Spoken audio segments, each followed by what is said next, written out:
Thank you. Mr. Chair. Oh, Mr. Senna. Looks like you might get an answer.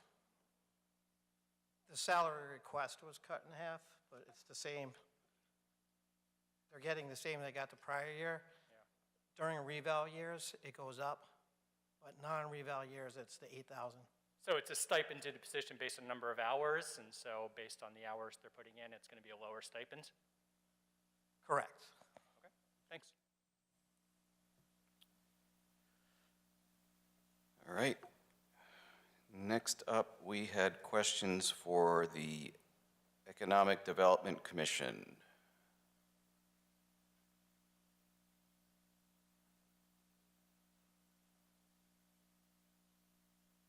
Anybody here from the EDC? Yeah, looks like we have some questions for you, Mr. Ryan, if you would come up, please.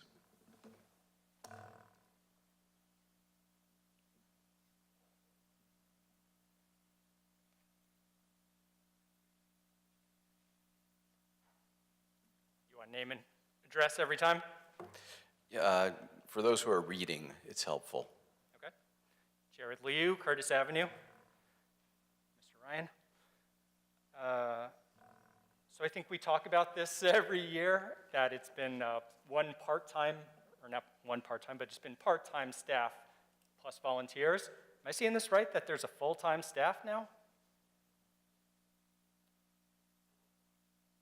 The new budget reflects the fact that I am retiring at the end of June, and there will be a full-time, well, I'm full-time now, but there will be a full-time person going from 30 hours that I work to 35 hours. Perfect. I'm thrilled to hear that. I mean, I really feel like we are lagging from an economic development perspective through no fault of yours, but through a staffing. I mean, I really think it could be more than one full-time staff, so happy to hear that. Would just love to hear a little bit of perspective on what you imagine that additional staffing can do. Well, it's something that I've reviewed with the mayor, and he supported the full-time staff member. But we get a lot done with what we've got now, and to be totally frank with you, I work every bit of the 35 now, so I think it's being a little bit more fair to the person who would be taking the spot.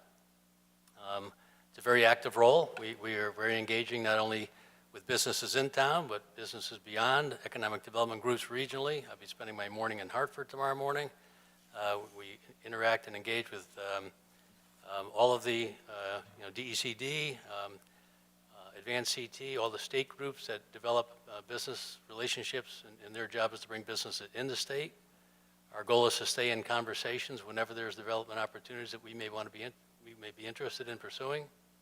So it's a busy spot, and we're endeavoring right now to find a good replacement. And maybe I'll just rephrase it a different way, which is you don't get something for nothing. So what did you pitch that, an additional quarter headcount, or to go from half headcount or from 75, I can't remember, but what did you pitch that additional headcount can do? What's not happening right now that will be accomplished by adding on to the staff? One of the things we wanted to do from a marketing perspective is we established digital channels a year ago. We worked with Quinnipiac University on a school year-long study to establish digital marketing initiatives. The new person will be much more engaged in the digital marketing, which will reach not only throughout Connecticut, but beyond Connecticut to try to attract businesses to come to town. Okay, thanks. We had one more question, Mr. Ryan. He's going to go to the other side, so you can stay where you are. I was going to invite you to sit at the table, but your choice.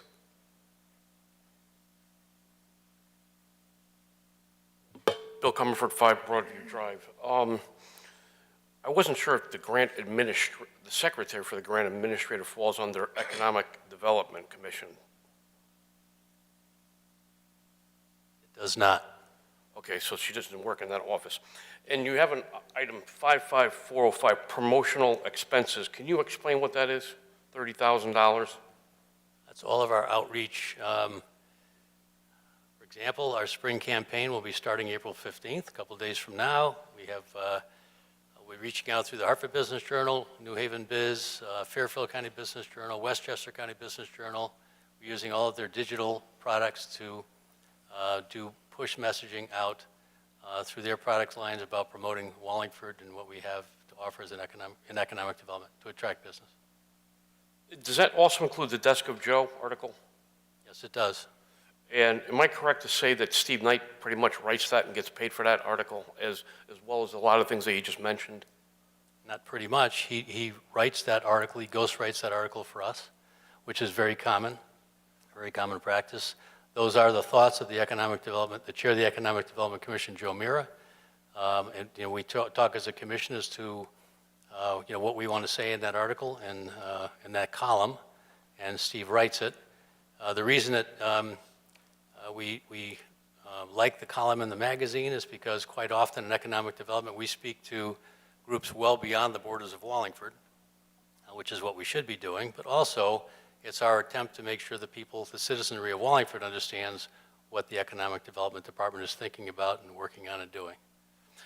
I can appreciate that. I know this is just budget, but one of my concerns is it almost seems like it's biased because you're trying to convey something and you're paying a ghostwriter to write something and stamp their name on it. So if I had my own item that I wanted to push through, then it's getting funded through this promotional expense. Just one other, I think there's no bias involved in that whatsoever. It's a very common practice. Editorials in newspapers every single day are written by editorial writers that represent the opinion of somebody else.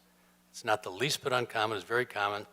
We pay Steve $75 each time he writes a column. It's a very reasonable fee. And it's not reflective of his opinion whatsoever. It is the opinion of the Economic Development Commission, driven by the chair. That's why it's called the Desk of Joe Mira, the chair. Well, to do a deeper dive into that then, but I wasn't going to, but now I must. There's other letters that you guys pay him to write too, like you just mentioned Westchester and so forth. There's also other columns besides the Desk of Joe that he ghostwrites, right? That is incorrect. Okay, it's not, okay, then I stand corrected. I'll get my receipts. All of the ad copy that's put together on those other publications are done by the publications as part of their service. So through Wallingford Magazine, and there's columns written by Steve Knight, with Steve Knight's name on it. It's not funded at all, not a dime. Not by us. If you're referring to the columns, the op-ed pieces that are in the Record Journal? No, the Wallingford Magazine. No, the only thing that Steve Knight writes for us is the Desk of Joe column. Okay. Period. Okay, then I stand corrected, and I apologize. I'll check my thing. I just want to bring it to your attention, to the town council, that their whole budget's only $116,000. That's a pittance of what, in my opinion, these guys really deserve in order to do the work that they're trying to get by on a shoestring, my opinion. When you look at some of these organizations like Wallingford Center, Inc., they're running parallel to it. And what are they truly doing versus what we need to do as a community and to bring businesses? I can't imagine Mr. Ryan probably working 80 hours a week for a small amount of money. Again, in order to get the best of the best and try to have it be as successful as possible, you might want to consider funding more. Because even at that price point, I don't know that you're going to bring the best possible candidate. Thank you. I think we're all set with the Economic Development Commission.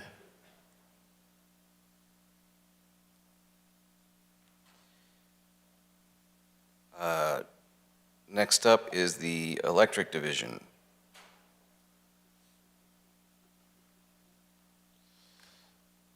I know we have at least one question.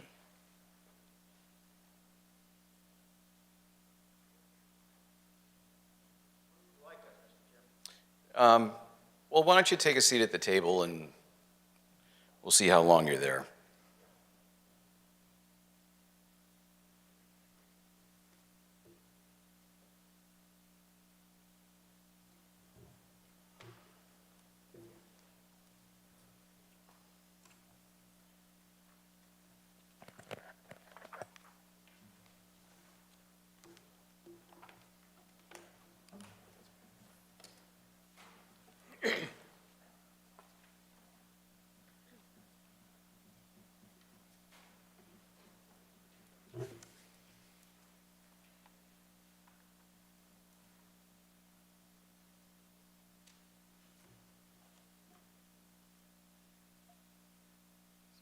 keep flipping. I'll ask my first question. Why? Jared Liu, Curtis Avenue. First question is, I noticed you're bringing in quite a bit of money on late payments. It was $500,000, if I saw that right. Do you have any demographics on this? And I'll just put my bias out there, which is I'm worried that we're assessing late payments or late fees to the people who can least afford them. So I'm just curious if you've ever run any demographic information on the people who are being assessed late fees. No, and it's as likely that it might be businesses as opposed to individuals. That would be super helpful to know.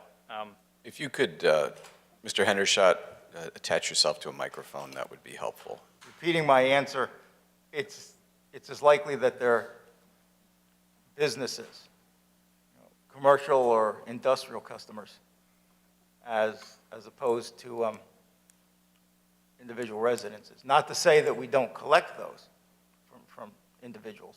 Sure. No, but we don't track that data as to. Yeah, so I guess that would be the follow-up question would be, how easy would it be to run that analysis just to see who that is demographically? I mean, obviously not on a customer level. What do you mean by- Everybody would have to volunteer to provide that information, and then we'd have to start tracking it. It's not an easy task, and many times when you fill out a survey, that's one question that most people avoid answering. So there's no line somewhere within the data system that is late fees that you can pull out? Okay.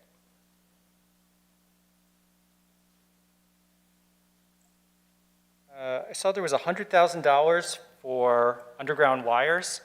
Is that for the ongoing maintenance of underground wires, or is there a plan in place to steadily have more underground? There's a few projects that we're budgeting for to bring additional capacity from a feeder that's lightly loaded to an area that has a heavily loaded feeder, and putting in some underground, extending an underground cable to that neighborhood, and then rising up to the overhead wires, what that's for.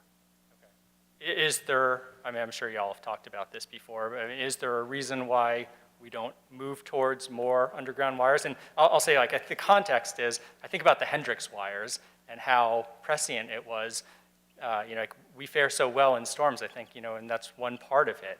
And underground wires could be another investment for the future to preserve the transmission.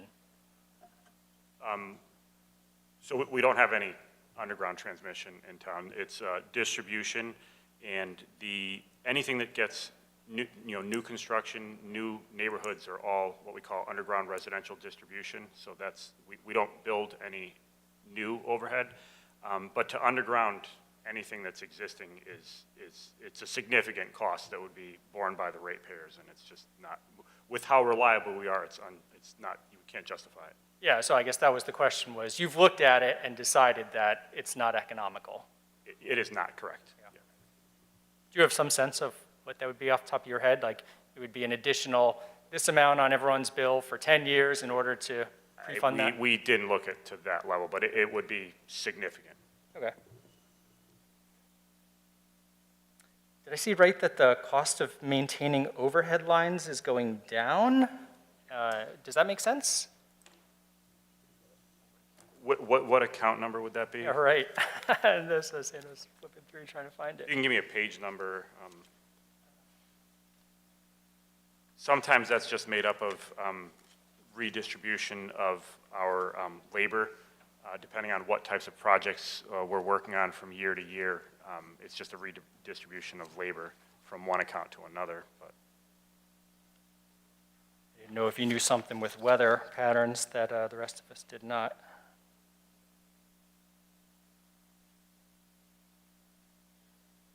Certainly, line 593, it's going down. Page 68.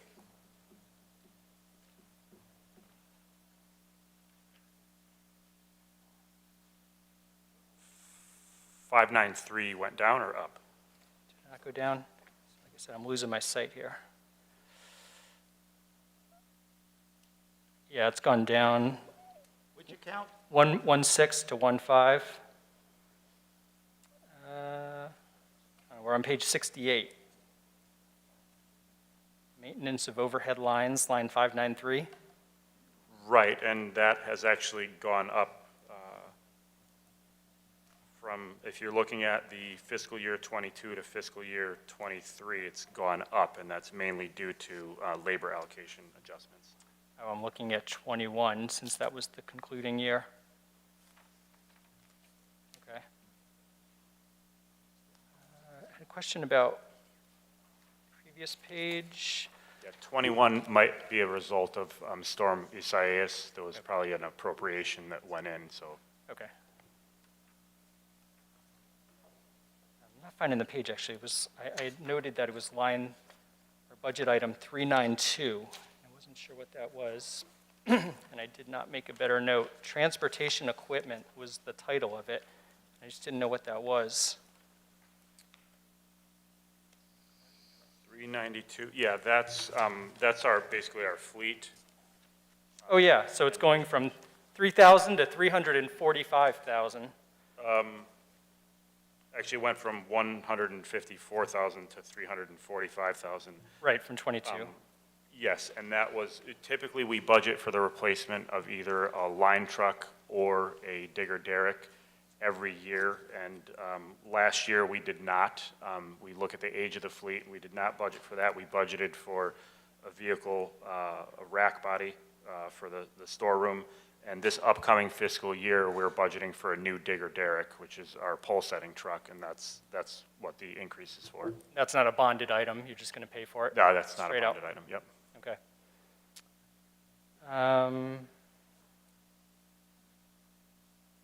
I wish I had noted page numbers down here, I'm sorry, but I saw that there was $1 million in customer collections, and like I said, I didn't see where that was.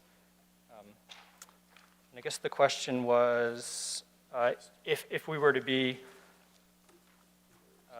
more flexible with online bill pay, what would be needed for the staff time? Because it was looking like it's costing us $1 million a year in order to simply collect payments.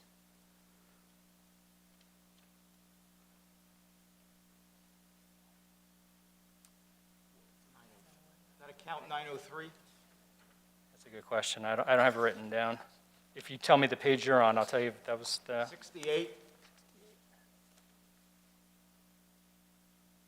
yes, customer records. Customer records and collections? Yeah, thank Yeah, you. that's the description of the account. Mary Ann, you correct me if I'm wrong.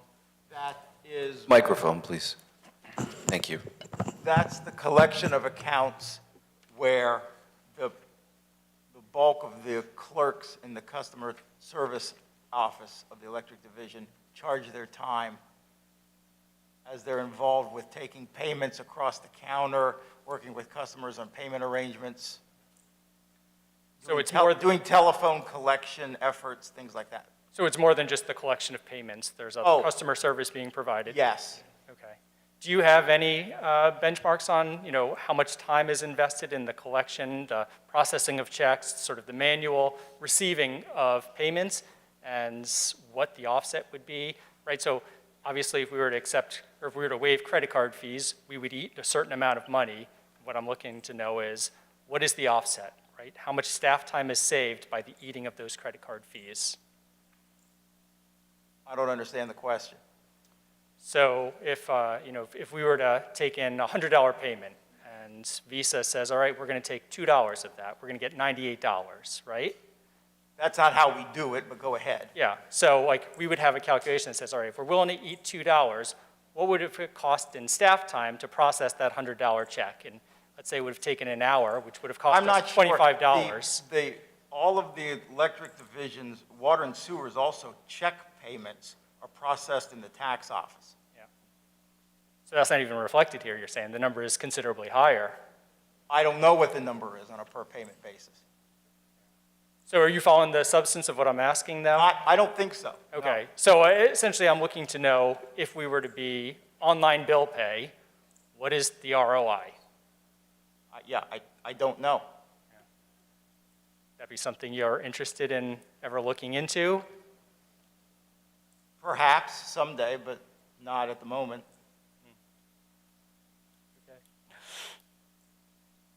And then did I see there's, the conservation fund is going up? Is that state mandated, or is that your action?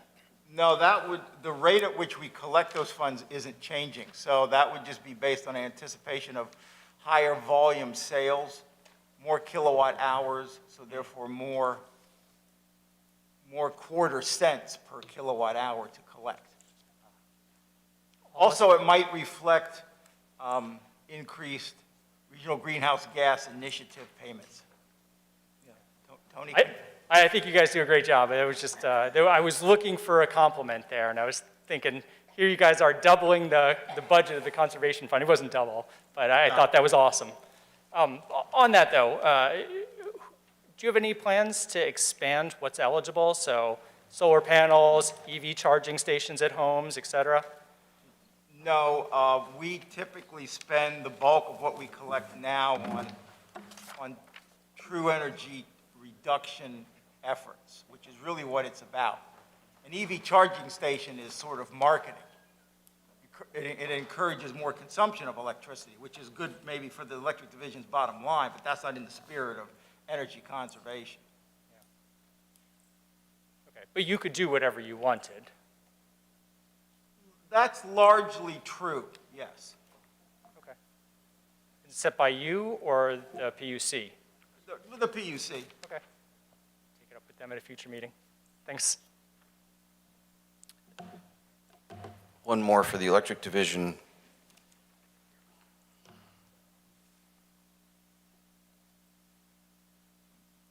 Bill Comerford, 5 Broadview Drive, page 68, maintenance, 596.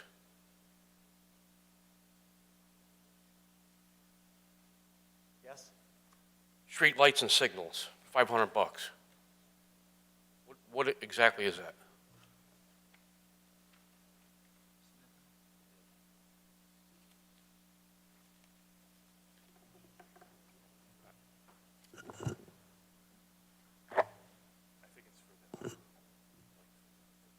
Yeah, that's, the way the account's written, that's sort of a, You might want to use a microphone. the way the account is described in the standard account definition books that we use, that's sort of a placeholder amount for our providing labor and materials for traffic signals. For what? Traffic signals, red, green, yellow lights. Can you explain? I'm losing you there. It's, We maintain those for the town. okay, how many are there? Lots, but we respond when the traffic authority the police department contacts and says, there's a bulb out such and such a place. We go and change out that particular LED. Okay, so theoretically, there could be thousands.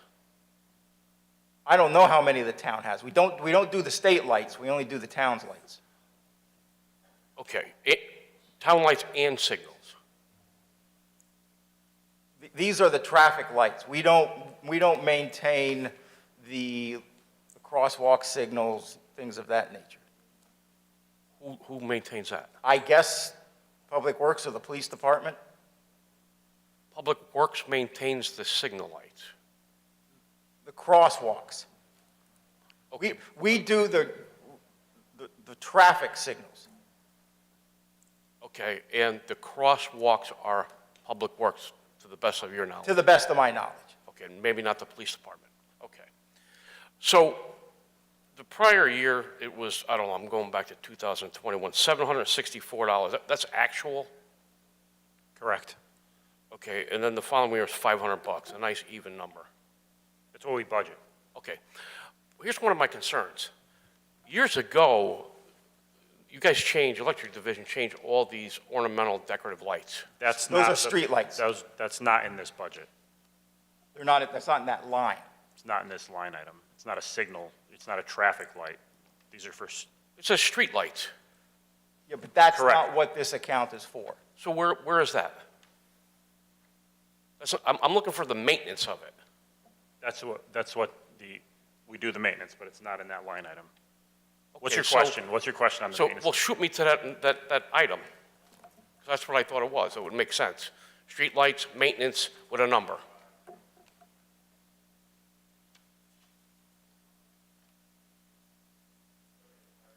Yeah, 585. Okay, that just says expenses operation. That's not under maintenance. That's how streetlights are, that's what account 585 does. Streetlight maintenance and operations. Okay, so back to my point, you guys installed the decorative lights throughout the town. Some years ago, they were updated. We replaced a lot of them, yes. Right. What concerns me is it doesn't seem like they've ever been painted. Do you have any idea when they've been repainted, touched up, redone, anything? And how is that reflected in this? I don't. They're not, we don't have a program to paint them right now. Pardon me? There is no Microphone. program to paint them right now. There's no program. There's no maintenance program to paint them, to maintain them. Right now, no, there's not. There's How no about time. ever? Has there ever been? I can recall times in the past that, yes, that we would take a year and do an inspection, identify. No idea when it was, but there's a line item that gives you the option to do that. So if I understand you correctly, all the lights, the decorative lamp posts that clearly need to be redone is not in this budget? For this upcoming fiscal year, no. Pardon me? For this upcoming fiscal year, no. And there never has been. There have been There years have in the been. past, but it's not typically done every year. But it would have fallen under, That would have been the- 585. That would have been the appropriate count in which to budget it and charge it, yes. because I've been asking the same question every year. Matter of fact, I went down in 2012 to one of your meetings and I videotaped it. I said, when are you guys going to do this? I'm still waiting 10 years later. It's kind of disheartening to know that you have maintenance, but there truly isn't maintenance. Another question would be going back to those poles, and I don't know if this is, I don't think this is a public works question, it's the electric division potentially. Who decided to take it upon themselves to put it so that the flags are aiming out into the road? Is that the electric division, or was it by design? We have nothing to do with hanging those flags. Not the flags, the way the pole is positioned so that the flags go into the road. I don't know. I think the posts that are there now, I believe the posts they replaced had the flag brackets that pointed in the same direction. And so when the posts were replaced, it just mimicked what had been there before. And I'm not doubting that, but one of my questions is as I travel from here back to my house, probably 50% of those ornamental posts don't have flags on them. And I don't know, it's plausible that the reason why they don't have them is because as they're installed, a truck might hit them. I don't know. I'd like to get that answer tonight, because if that was the case, I would have thought when you installed the new ones, they would have been turned on a 45 because your bolt pattern is identical so that it goes alongside parallel with the traffic. Is it in the budget? I'm looking for maintenance. This is a maintenance issue. Okay. Mr. Hendershot, is this in your budget? To change streetlight posts regarding the flags? Yes. No. Okay, thank you.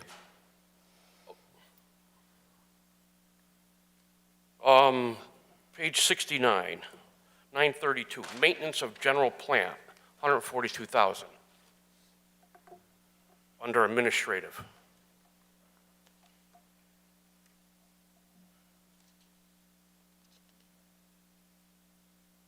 What is that? That's maintenance of buildings, structures, things of that nature. Where? In the electric division office, the garages, the warehouses. So it's specific to just down near, I'm going to call it the old dump area. Where you guys are located, that's what it is. 142,000 for maintenance of that building, that complex, that compound. Yes. Okay, that's interesting, 142,000. Okay. Next one is page 70, 426, community welfare.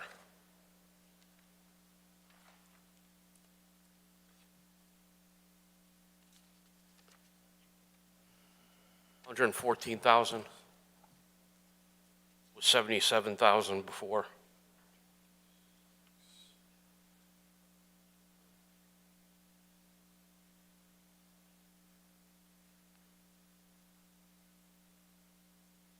Yeah, I mean, the change was just a redistribution of labor from Pardon me? year. The change from year to year was just a redistribution of labor internally. Community welfare is an internal change? It's actually, if you look at the previous year, it's 109,797. Right. And now it's 114,606. And it's looking at labor from the previous year and redistributing it Okay, so, current fiscal year. so what falls under the umbrella community welfare?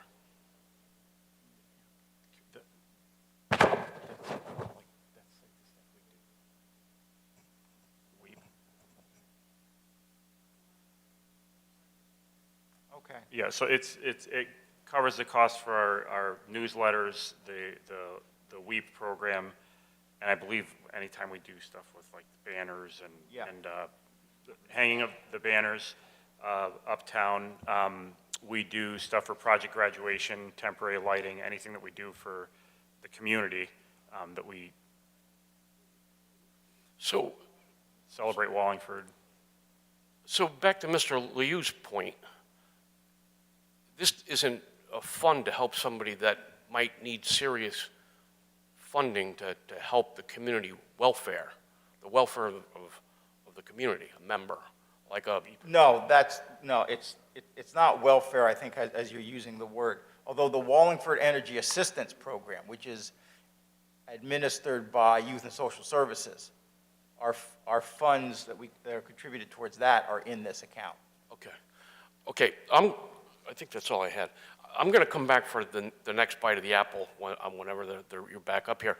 Can I get a copy of when the information about the painting and maintenance of those lights go, how far back it goes, and a breakdown of this community welfare fund, please?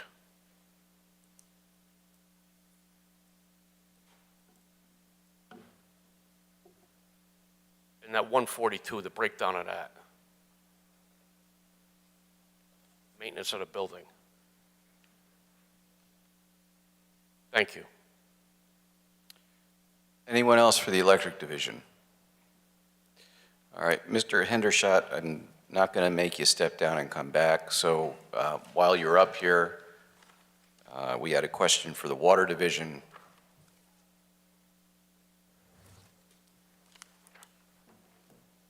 Thank you, Tony. Thank you, Mary Ann.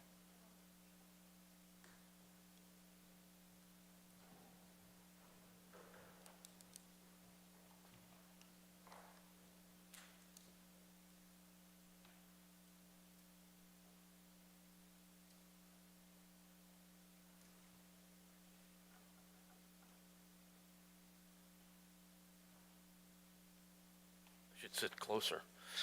Bill Comerford, 5 Broadview Drive. I didn't look too much at this budget, but my question is, I've been reading a lot, including in your minutes, that you guys had issues with monitoring leaks or seepage. Where is that reflected in the budget?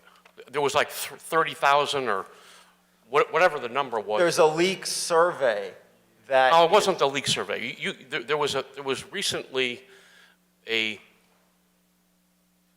don't want to know if it was a business or resident, kind of like when George Cook had that issue where it was a leak before or after the meter. Okay. Is this ringing a bell? Vaguely, there's a customer with a specific issue. Yeah, it was substantial. It was like 30,000 or 40,000 gallons of water. It was recent. Was that Wharton Brook? Wharton Brook may have been one of them, but I think there was another one. But even with Wharton Brook, is Wharton Brook reflected in this? I don't know what you mean by reflected in it. Well, do we buy any water from anybody? Well, on paper, yes, we do. We have customers in Wallingford that are physically connected to the Meriden water system, but they're considered Wallingford customers, and so we're buying Meriden water to serve those customers. And that's the only extent. That's the only, we have an emergency interconnection with the Regional Water Authority at the southern end of the system. Right, But that's not typically used unless, that's a mutually beneficial emergency connection. If they had problems, we could supply to them and vice versa.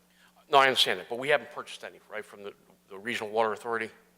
Certainly not routinely, no. So no. No. Okay. So when the issue happened at Wharton Brook, how many gallons was that? Oh, I can't recall. Wasn't that long ago, really? No idea. No. Okay. It was a few months ago. Pardon me? It was a few months ago. A few months ago, right? Yeah. Okay. All right, so I'll bring that up again. So if you could pencil yourself in for that one, I'll bring it up at the 20th. Thank you. And I think that's all. Anybody else for water? And I think we had a question for the Public Utilities Commission. Anyone? Going once, going twice? Mr. Chairman, was there anybody for sewer? There was not, but we'll ask again, while you're sitting there. Anyone for the sewer division? All right, that's it for you, Mr. Hendershot. And this is a good time to go back through the roll and see who we can release, although I don't think I had anybody come in, or we had anybody come in since the roll was called. So, animal control, this is the last chance for those. And if you are getting to skate out of here, I'm just going to ask till you wait until I've called all the department, because my observation is that when people stand up, like, conversations start happening. So please be patient with me. Board of Ethics, Building Department, Capital Appropriations Reserve, Capital Non-Recurring Fund, Conservation Commission, Contingency Account, Debt Service. Mr. Senna, don't get excited. Emergency Management, Civil Preparedness, Employee Insurance and Other Benefits,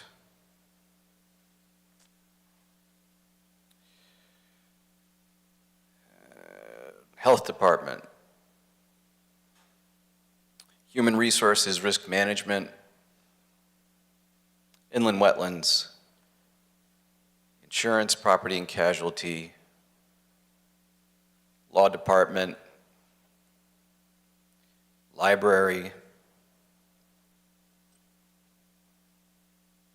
Planning and Zoning, Probate Court, Six-Year Capital. From the Social Services Contributions page, Literacy Volunteers, Emergency Shelter, Columbus House, Public Celebrations Committee, Quinnipiac River Watershed Association, Wallingford Transit Authority Subsidy,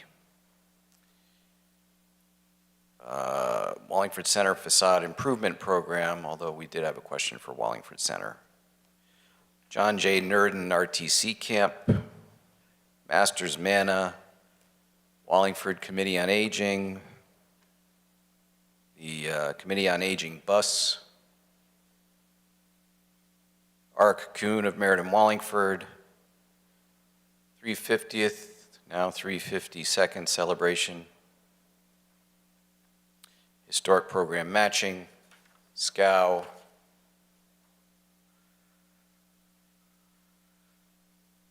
Town Clerk, you're not going anywhere. Veterans Center, and Zoning Board of Appeals. All right, if you were on the list I just read, you can slip out. Those staying, did I already do Board of Assessment Appeals? I did. All right, so the next up is engineering. Those staying with us are Finance Department, Fire EMS, Government Access, the Mayor's Office, Parks and Recreation, pension funds, Police Department, Program Planning, Public Works Department, Registrar of Voters, Town Council, WCI, Center Street Cemetery.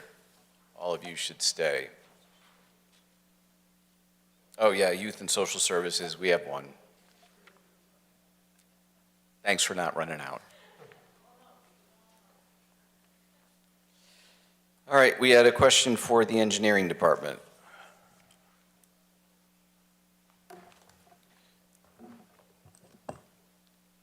Once again, for the benefit of the minutes, if you can remind us who you are. Bill Comerford, 5 Broadview Drive. I'm just going under page 49 where it says program. I don't know who wrote this.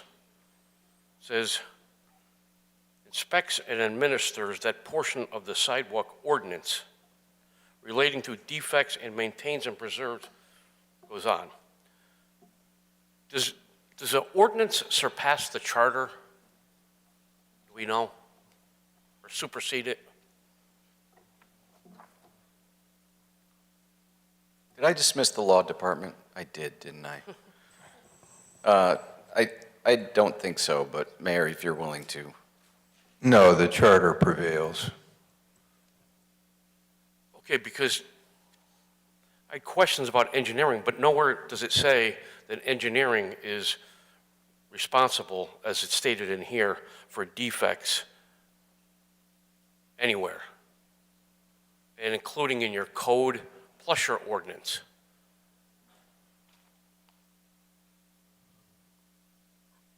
Well, the charter doesn't have to cover all details. As work is assigned, that can certainly occur through delegation administratively or through ordinance, as long as the office is not doing something that's prohibited from doing under the charter. But the charter specifies public works, doesn't specify engineering.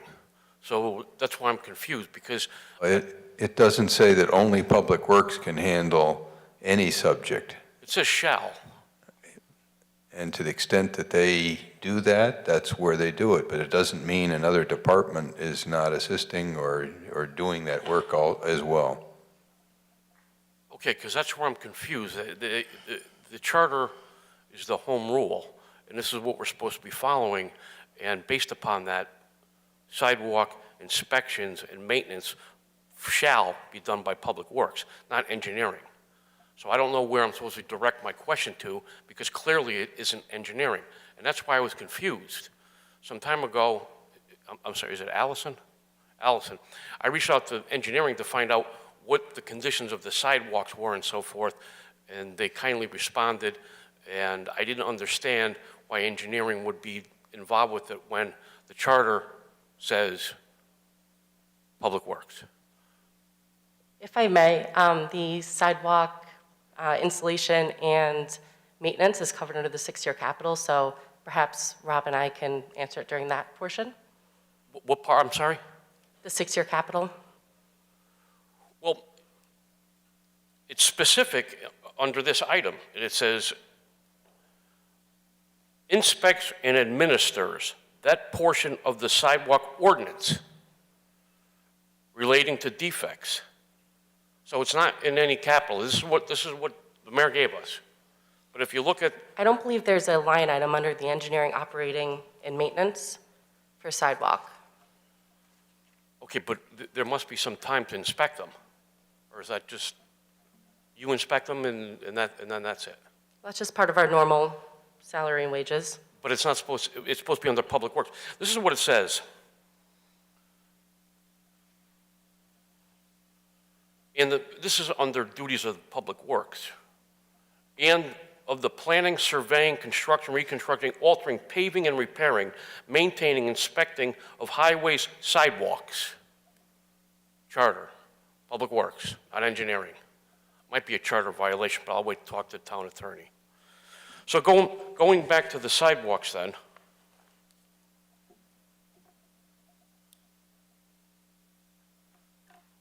When I did ask, there was only 3 sidewalks that there were problems with.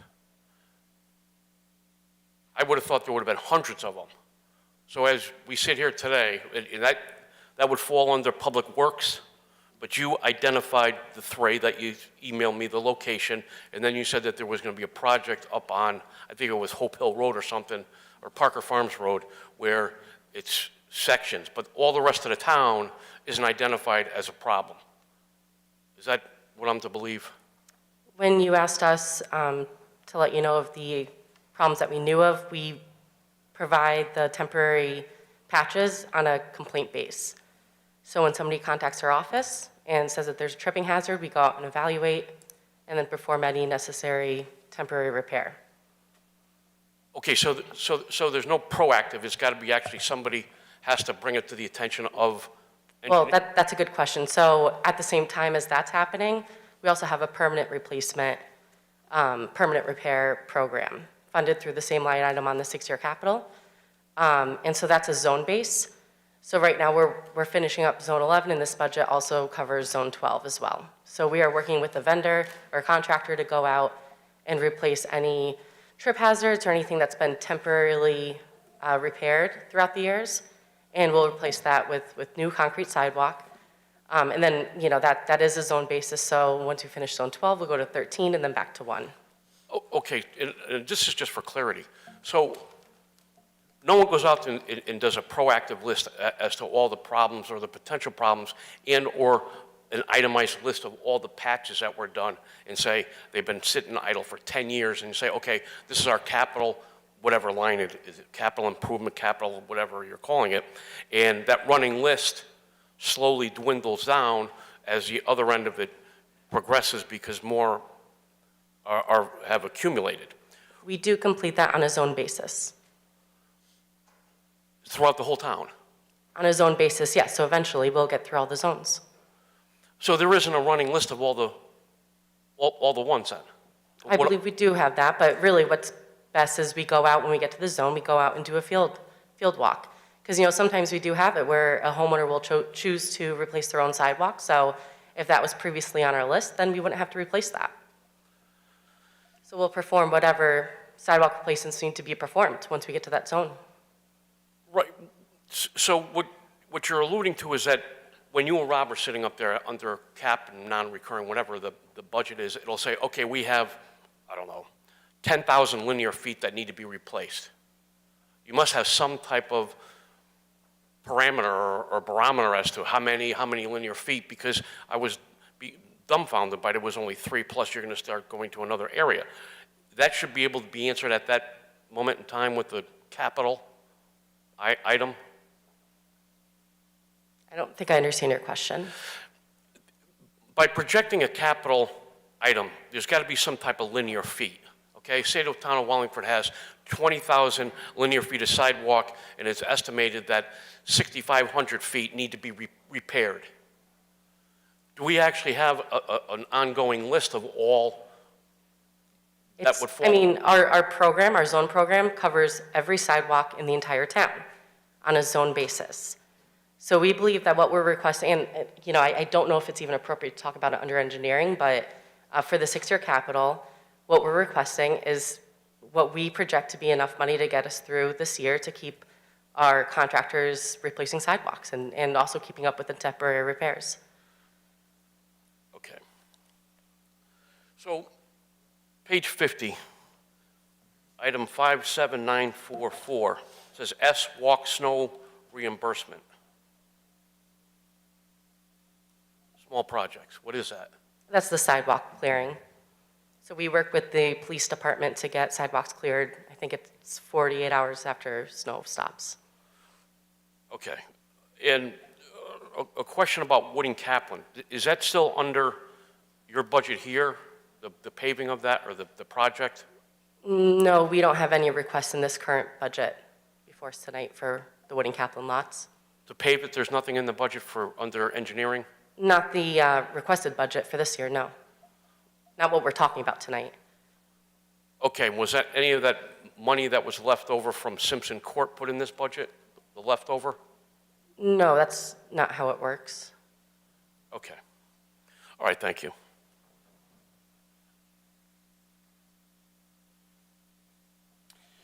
Anything else for engineering?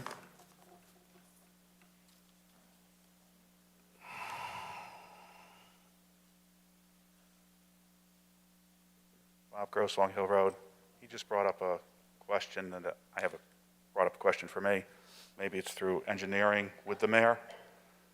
Will Comerford mentioned about the Wooding Kaplan project, that there's nothing in the budget for this year, meaning 22-23, but there was for 21-22, and there was money for, and I don't know if there was or wasn't, Mr. Comerford said that there was money left over from the Simpson Court. Was there? Yes. So where did that money go? Was it closed out, Tim? It's still in the account, and it's not tonight's subject matter. We're dealing with the next budget. All right. I'm going to ask, it's going to be refused anyway. Do you have it on your schedule to pave Wooding Kaplan's lot? It's really right now we're working with Public Works to get everything scheduled, but we are still anticipating a spring construction. So it's gone out to bid? There were bids that were opened. So it went out to bid and it came back? I assume they're higher than last year? We don't know yet. Oh, okay, because you said you opened them, that's why I just... Yeah, just a few days ago. Okay. Can that money that's left over be put into this account? I assume that would have to go through town council for reappropriation. I'm not sure what you mean by this account. In the The Simpson. 2023 budget? No. Okay, I mean, it would have to be appropriated there. It's not intended to be appropriated into, this budget does not include that money. So the money that's in the 21-22, if you don't appropriate it, where does it go? It remains where it is unless it's appropriated. It sits in the parking lot? There's capital accounts that the money is found in, and until they're closed out, the money stays there, But- unless it's appropriated to some other place. This budget at this point does not appropriate that money. But the council could appropriate that money or make a transfer of that money for the Simpson lot. It's up to you, though, but I mean, they could ask for that money to be transferred? That could happen in the current year, but again, this is not part of the 23 budget.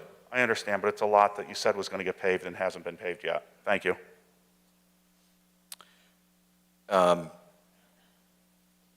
think that's all we had for engineering.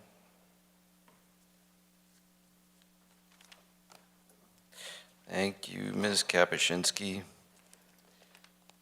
Next up there were two questions for the Finance Department, or two questioners.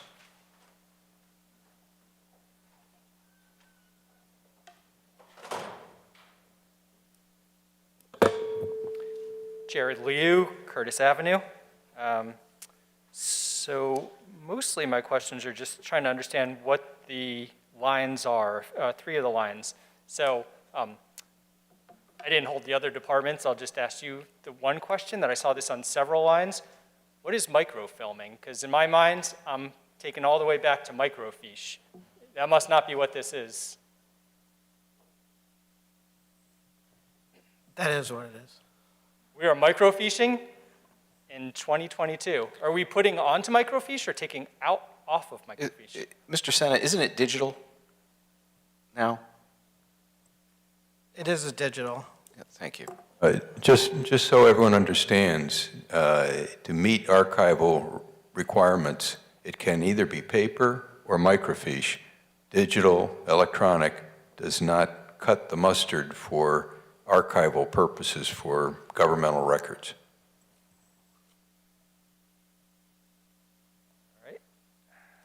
So in my budget, that line item is to scan invoices that are taking up lots of space. Okay, so it's generally the transfer onto archival, whether it's scanning, microfiching, I don't know what other technologies Correct. there are. Okay. I'll have to scan through quickly, because I saw some that had microfiche and scanning. I was confused on that. What is software sup? That's software support. So those are contract services, that's not software, that's, It's the maintenance agreements for the use of the software. oh, there's licenses. Yes. So we pay $100,000 in licenses. Do you know what software that is? And that's fairly steep. So we got 4 divisions. Yep.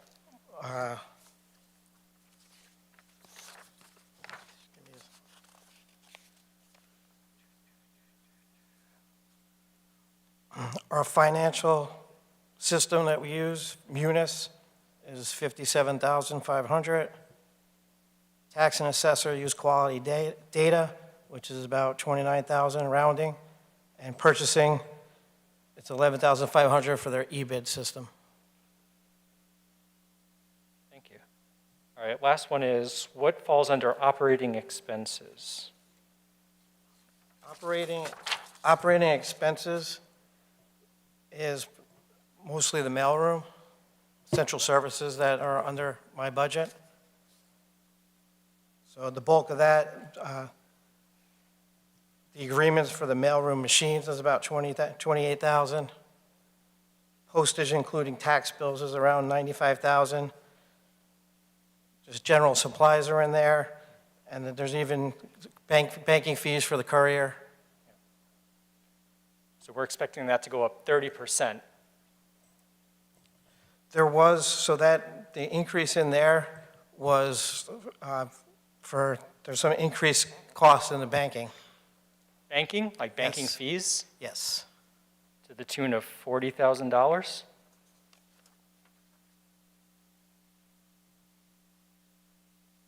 That's what I put in there for that, yes. Those are like late fees, commercial account fees, and So it's for the way banking is, our interest is, the banks don't want the money, the rate, it almost turned upside down, so that we used to make enough money that there would be no fees, and at this point, we're not going to generate enough to cover the fees. So I'm putting money in there to cover the bill if it comes.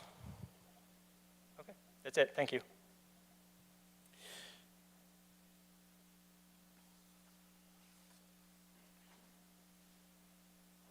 Bob Gross, Long Hill Road. 2 questions. First question is about cars.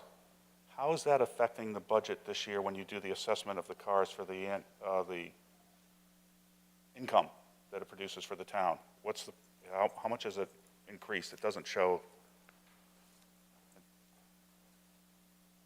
That's part of the increase in the grand list. I don't have that information in So it's front of not me. broken down, you don't have an idea of how, so maybe for the council, when you come back next time, you can, because I've noticed in a lot of other towns, it's going up millions and millions of dollars. And so it offsets, because it affects how an average homeowner would actually have their house assessed versus their car assessed if they didn't have cars. So, because the cars have really jumped in value. Some are worth more used than they are new. Yeah, and my recollection is the grand list showed a big increase. That was the major increase was motor vehicles.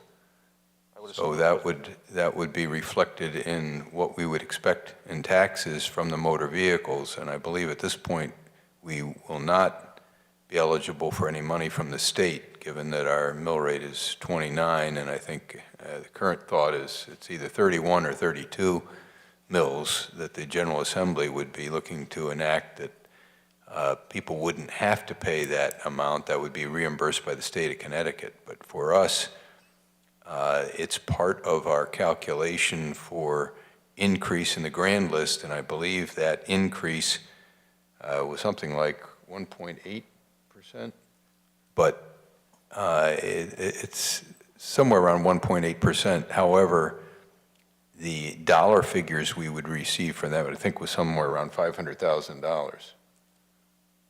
I don't have that off the top of my head. All right. I can bring it for Thursday's meeting. Thank you. And just on the next page, I can't see, telephone. 53,000 is the line, it's zero. There's nothing there. So last year, when the new phone systems were put into the building, or it might have been, I think last year was the first year where there shouldn't have been a telephone. I should have taken this off of this page, I missed it in the editing.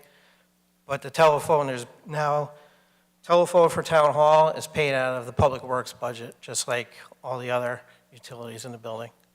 So do you have an idea of what the phone costs are for the town hall? Off the top of my head, I believe the bill is about $1,600 a month. And do you know what kind of service you have? VoIP, what kind of, who do you use? I think it's Frontier. All right, is it just regular copper line or is it fiber optic? I'm not in charge of the phone system. All right, because there are some technology, and I know the town has really rapidly changed, very much so, over the last few years. And their telephone rates, if you're shopping for them, have really moved down. And I don't see any numbers here, and so just wondering how much you're paying per month, or how much the whole town's paying per month in phones.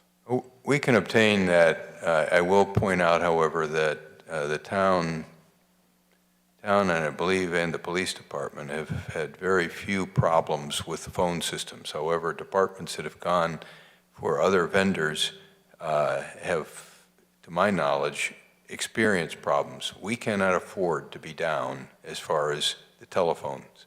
So Frontier has provided excellent service, and until they show an inability to do that, we will be staying with them. I do not believe they've rewired everything from whatever has been here to something else, but I can point to the reliability, and it has been very dependable. Frontier has two levels of service, and they have a newer glass service versus the copper. And so I know it's on North Main. I'm not saying for this building, but other buildings that have it are available, and it could be because you buy so many phones. You have so much phone service, there could be a cost savings. Thank you. One more for finance. Thank you. Jared Liu, Curtis Avenue. Just because you brought up the grand list, I was going to slide that in later, but this makes more sense. Thank you. Did I hear that number right? You're projecting a 1.8% increase in the grand list, or was that last year or the current year?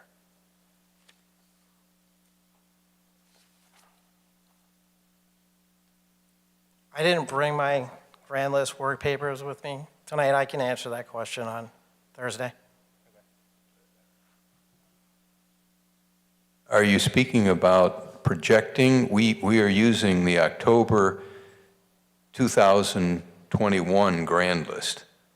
We wouldn't now be projecting anything for the October 2022. So we're using what would be the taxes coming in July 2022 and January 2023. Those taxes are based upon the October 2021 grand list.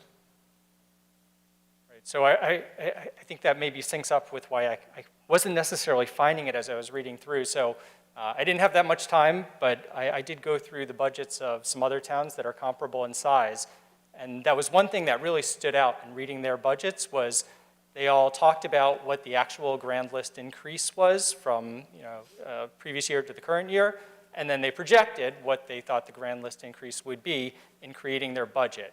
And many of them were in the range of 3 to 5% was what they actually realized in the previous year and what they were projecting for the year going forward. So when you said that 1.8%, it stood out because it was so discordant with what the other towns were experiencing. So I guess then, if you can have for the next meeting, what the grand list increase was to the current year. That would be helpful to know. And then the other question I had was, do you have a breakdown of the taxes line here for the percentage that is residential, commercial, industrial, personal property? I know that that can come out of the assessor's office. And something that I had noticed a couple years back was that we've slowly been shifting the burden of taxes onto the residents.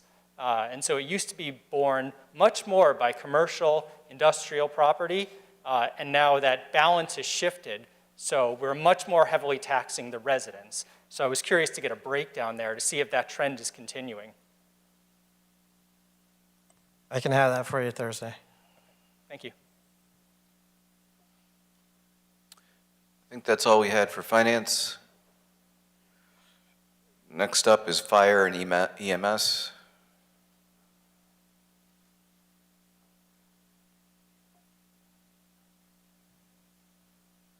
Evening.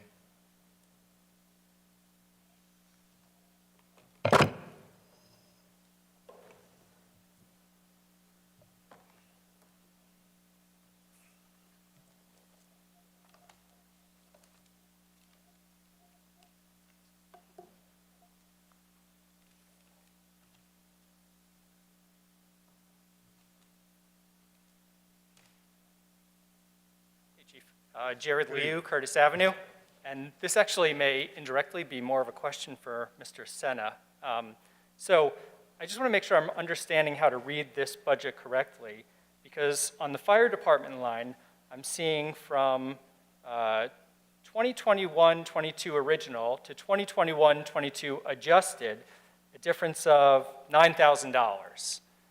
And my understanding was the difference there was after all the times that departments come back throughout the year, that's the true up.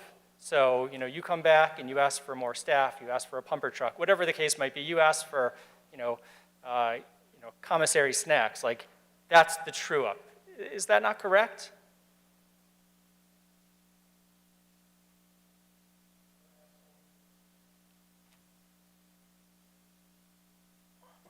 You're asking what the 13122 appropriation line is? I suppose maybe I'm just starting off with just an understanding of how this budget is laid out. So my understanding is 21-22 original is the budget that the department came with this time last year, and 21-22 adjusted is taking into account everything that they came back with subsequent to that and adding it in. Is that not correct? No, the 21-22 appropriation original is what the council approved. That's the council's approved budget from last May. Sorry, which number? The 2021-22 appropriation original. Right. So that is the budget that was passed by the council last May. And what is the adjust line? The one next to it is Yep. any adjustments that fire, as if they came for a transfer or additional appropriation. Okay, that's what I said. I think if I heard you correctly, so I think we're thinking about this the same way. So then the question is to the chief, perhaps, is that correct? You only came back for $9,000 of appropriations over the course of the year? I mean, I make maybe a quarter of these meetings, and I feel like the fire department is here every other meeting. Sir, which line are you looking at? So I'm on page 2, so just high level, and I'm looking at the difference between the 2021-22 original and the 2021-22 adjusted line. It's a difference of about $9,000. So this is the very beginning of the budget. This is not, it probably is reflected if I flip all the way in. Chief, I can answer that. Those numbers are correct. You haven't come to ask for anything, except for the 8,000. Almost every department is exactly the same number, and I'd be fairly confident if I went and pulled some of the town council agenda items, I would see more than that. And I'm not meaning to pick on the fire department. I just know that when they come with big ticket items oftentimes, and I'm fairly confident if I pulled the previous agendas, we'd see more than $9,000. So I thought I was misreading If you what wanna- these columns mean. If you want to come to my office, 9 to 5, there's a binder that shows everything the council has passed during the budget season, so we can post it into our system. Mr. Chair, one thing, if there's a transfer of money between accounts and it's not new money coming into the department, that would not be an increase, that would not be an adjustment, it's just moving within the department. If there's a new appropriation in, that would be an adjustment, is that correct? Well, transfers and appropriations would be, any differences per line item are in that 13122 column, but if, like the mayor said, if you're transferring between one line to another in your own budget, the bottom line does not change. Okay, so I think we're understanding each other that that's what that column is, so I'll go do a little bit more homework then. So apologize for holding up the fire department on this. No worries.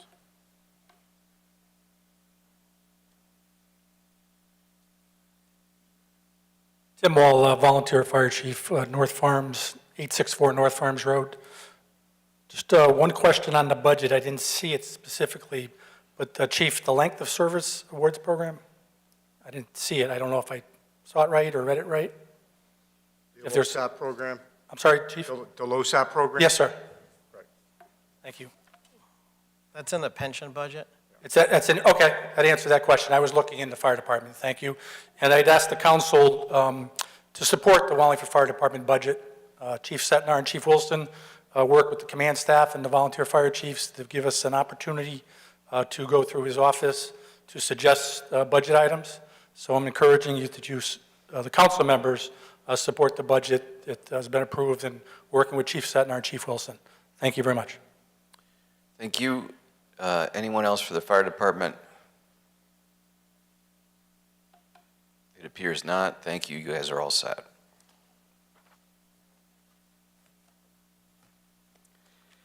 Next, we had questions regarding government access TV. Mr. Hanley used to pop out of the room, control room, and he's not with us anymore. Very I mean, unfortunate. he's with us, but he's not here. It's unfortunate he isn't. Bob Gross, Long Hill Road. So if I'm reading this right, Mr. Mayor, you're not replacing Mr. Hanley? There's no money budgeted for a director at this time. So it appears that all you have is part-time employees? That's correct. And, I mean, I don't know what's happening tonight. I mean, but you're down to one camera or something tonight? Actually, that's been fixed. So I think about 15 minutes into the meeting, the full system was back up and running. They had a hardware problem that they've worked around. All right, but do you I don't know.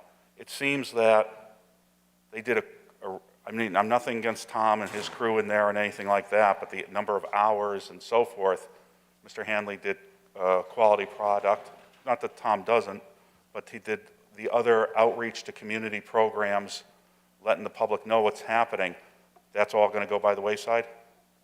I don't believe we're letting anything go by the wayside. The staff has performed well. Mr. Koneshi has taken over the direction. I've really heard no complaints, and there's some projects that they are pursuing as far as improvements to the equipment and our capabilities, but at this time, given the needs in other areas, at this time, I don't think there's a need for increasing costs associated with the television government access. Then what happens to, last year you had a line item here for $116,391. You had no full-time employee last year, so can we assume that it's the approximately $43,000 that you spent last year on it? I'm not following your question. Okay. You had appropriated $116,391 for government TV last year. You did not have a full-time employee for one day last year. You just had part-timers. So This year, you're asking, the department requested 43,000. You approved 43,000. Can we assume that that's approximately what you spent this year on that line? Well, again, I think some of the increase in the budget, or what we were spending on, included capital. And we're not including the capital, we're carrying over capital. So I'm not sure what you're referring to. Now, the capital you had $6,000 for some production equipment last year. Whether you bought it or not, I do not know. You appropriated $6,000 for it. You had some other small appropriations, but you had you know what I'm saying, you had a line item because you were assuming that you were going to replace Mr. Hanley, and you did not, so the budget was $117,000. You didn't spend the $117,000, you probably spent closer to $40,000. Where does that money go? So through January, they spent about $23,500 Microphone. Thank in you. payroll. You didn't hear what you said, sorry. Through the column in the budget, through 1/31/22, regular salary and wages, 23,584 was spent. Right, you spent $23,000, so essentially, if you double it out, that's 6 months. You're going to spend, well, that's really 7 months. You're going to, because it's July, August, September, October, November, December, January, so it's 7 months. And you spent approximately half of what you're estimating this year to be. So what happens to, so you're going to have probably 80,000, 70,000 left over. Where does that money go? If it's not spent, it would fall out at the end of the year as unspent. Goes into the general fund? Yes. It's just a shame, because you knew you weren't going to hire anybody last year, and this affects our taxes in town, that's all. You know, I know it's a small number, but this is just one of those items that you do it at. And just a quick question, how many phones are there at government TV? I couldn't understand your question. How many phones do you have at government TV? How many different phone lines? Phone lines. How many phone lines? How many phone lines. I believe one. Okay, because this goes to the point before, because telephone, you're estimating it to be $2,400. That would be $200 a month for one phone line. Multiply that times every other department. That may include data. That includes the internet. That's still a lot for a monthly fee of $200. Yeah, I believe they had to update it because it was a non-commercial variety, and they were having problems with the data capability with competition with recreation, as well as perhaps YSS. So they have put additional. Comcast was asked to upgrade that, and the cost is a higher cost.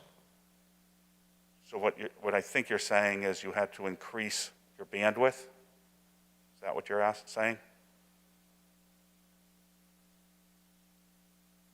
I'm not going to use any technical language. They had to improve their capabilities with regard to the internet connection, and there was a higher cost because it's now commercial grade versus what they were using previously. I'm confused, but I mean, that's $200 a month for, does YSS have their own line item for that then also? Because you said they're in the same building. If the cost is in this budget, then it's their cost. I know I was told the cost went up significantly in order to provide the capability they needed. I'm just confused. That's something the council, of course, take a look at. I mean, you can get a gig of service now for $60, commercial. For your house. For commercial. I just did it. Okay. So, thank you.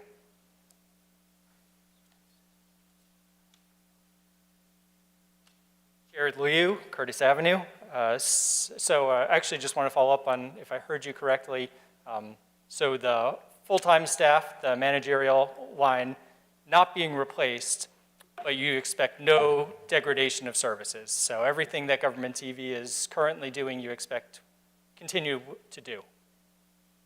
That's correct. That's great. What is the calculation? How do you make the assessment? So it's be sort of a long-winded question. Imagine, there's 2 hours additional of a meeting, and you decide to hire someone part-time for 2 hours to cover that. At what point, how do you make the assessment that instead of a part-time hourly worker, you actually do need a manager? So, I guess the question there is, what is being shifted from managerial to part-time to hourly? Well, experience is the test. And so we've gone through a period of time where it's been handled by part-time people, but people who are well acquainted with the equipment and the capabilities. It's worked smoothly. Tom Kaneshi tells me that he believes that we can continue. He is able to, he can access capital funds where he needs where their belief is that there needs to be new equipment purchased. In meeting with him regarding the budget, he expressed his belief that I believe they have 6 people, including himself, 6 people budgeted, and that they would be able to continue to provide the service. And is there anything that a manager would be able to do or experience, as you say, that they would bring that you don't feel like can be captured by part-time? Well, if someone is able to be there and handle other things, you can always have more people. However, if we're talking about being able to continue the service that we're receiving at this point over the past year, then we're able to do that. And right now, I don't think we're in a position to be able to do new things. We need to continue to provide the services that have been provided.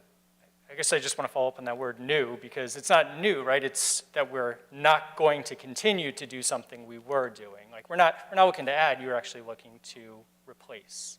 We're going to continue to provide the services that have been provided for the last year and a half or more.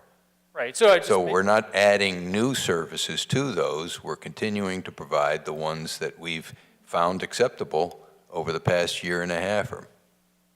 I guess I just want to hammer away at the nuance of that if we have a full-time person and we go to one full-time person still the next year, that's not new, that's just continuing business.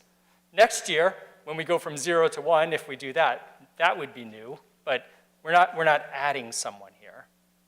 No, we're not adding anything. We're continuing to provide the services that have been rendered. Right, so I'm just taking exception that we're not adding someone. You keep saying, like, we don't need to do something new, but in fact, we're doing something less. We're shifting away from management to part-time. I don't agree with you. Okay. All I can say is we're going to be providing the same services we've been providing, which have been found to be acceptable. Certainly, I'm not aware of any complaints. So if you're talking about doing something beyond what has been done in the past year and a half, that would be something new from my perspective.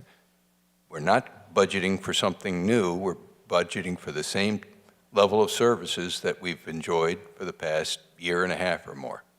Right, so then that goes back to the question that I had, which is how do you know when you need the management level? At the point that certainly discussions with the department in question, the people who are making those decisions right now, if they indicate that there's a problem of some kind or there's something else that should be done, then certainly I would trust would come to me and say, we need to do this differently, or can we now include something that we haven't been doing because whatever the reasons might be. And that would initiate the process of changing what the budget would look like. And to your first statement, it could also be initiated by a degradation of services. Well, if I am not informed there's a degradation of service, then I'm not aware of it. Certainly, if there's a degradation of service, then I would expect Mr. Kaneshi and others to inform me that there's a problem and we need to deal with it. And I'll just wrap up here and say, I think this is such a critical piece of infrastructure for the town. I mean, you see how many people show up to these meetings on average. It's very few, but many, many more people are watching from home. Many people watch after the fact. So this is a critical piece of infrastructure for government transparency. So I implore you to stay with the statement you had of you expect no degradation of services, and if you do experience any of that, that you reopen this. Thank you. One more.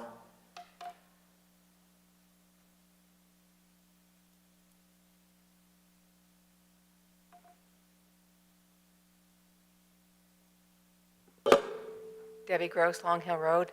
I want to say that the staff does a tremendous job, and obviously, it sounds like they've taken on additional responsibilities.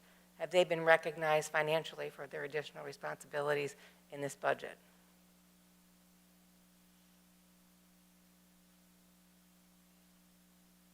I couldn't tell. Is there a question, or? Yeah, I said that staff does a great job, and they've taken on, obviously, they've taken on additional responsibilities because you're down a person, and you're not going to replace that person. So my question is, have they been recognized financially in this budget? There are Their additional increases. responsibility, besides the regular increases. They've obviously taken on more responsibilities, excuse me. There are increases in what is being paid. Is that just a regular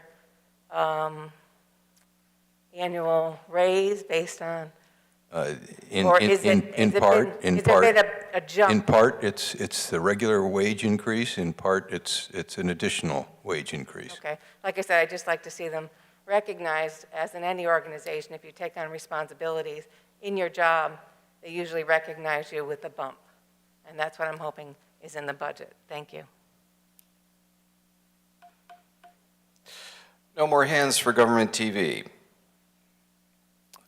Mayor, you're up. Again, this time for your department. Jared Liu, Curtis Avenue.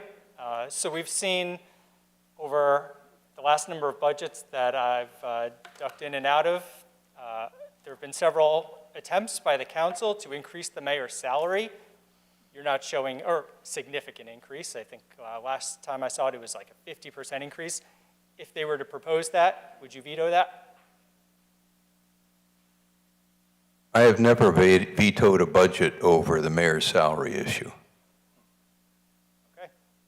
The only, when vetoes have occurred, it deals with questions of far more substance than that, which would be how we're funding a budget.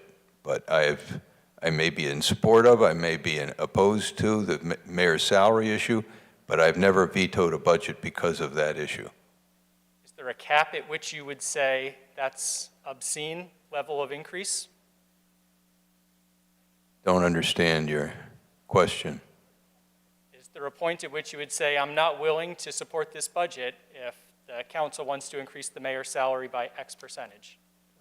Well, now we're talking about hypotheticals. I can tell you I have never vetoed a budget over the issue of the mayor's salary.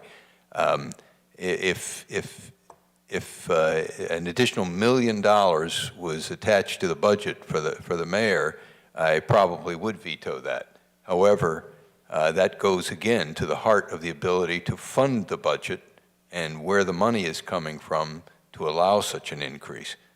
But in terms of the mayor's salary being the driving cause of whether a budget is vetoed or not, that's just not the case. Okay, so if the mayor's salary were to increase by double, that alone would not force you to veto the budget. Again, how is that being funded? That's a great question. I'd need to know how it's being funded. But you're saying you're unwilling to say you would veto that. Look, I'm not going to play word games with you. I indicated I have never vetoed a budget based upon the mayor's salary. I do look at how sustainable the funding of a budget in general can be, and that is of real import. Actually, But it's not a big deal to me about the issue of the mayor's salary being that critical to the functioning of the budget or the town. As I'm listening to this conversation, it occurred to me that the way our charter's written, we can't increase elected official salaries in this budget In year. the year, but in the future you can. Okay, well, we're talking about this budget. Yeah, but actually, I don't think that's right. I mean, I don't know that I'll be able to go back and pull the recording from government TV, but I'm sure that there was substantial conversation the last time, and this is like, I think it was maybe 4 years ago. The council wanted to raise the mayor's salary by almost double, and that was a point that you stood on, and I think that's right. So I think if you, semantically say, that wasn't the thing that I vetoed it on, fine, but I remember you taking a harder line on that, and I know this comes up every year. But it's something we can't address in the 22-23 budget.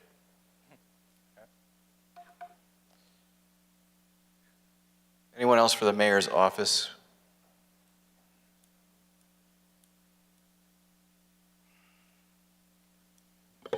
Bob Gross, Long Hill Road. Could be for the controller, too. Because you mentioned government TV was compensated, I went and looked in the book here for government TV, and you don't really break down, you just have a line item of what they get paid. It's not really any difference than it was the year before. So I'm just putting that to the counselors that, if they are taking on added responsibilities, they should see either a bonus or an increase in wages. But not in the mayor's budget. Doesn't have to be in the mayor's budget, but... No, I mean in the mayor's department budget. No, it would be in the government Okay. TV contract budget, which you had the 100 and something thousand left over from this year, which you could also bonus them some of that money for the good job that they've done. Thank you. All right, last call for the mayor's department budget. Parks and Recreation, I think we had a question.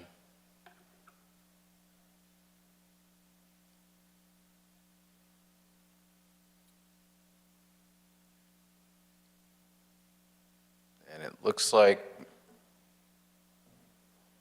Mr. Michaels, you might have taken the walk up here to just wave.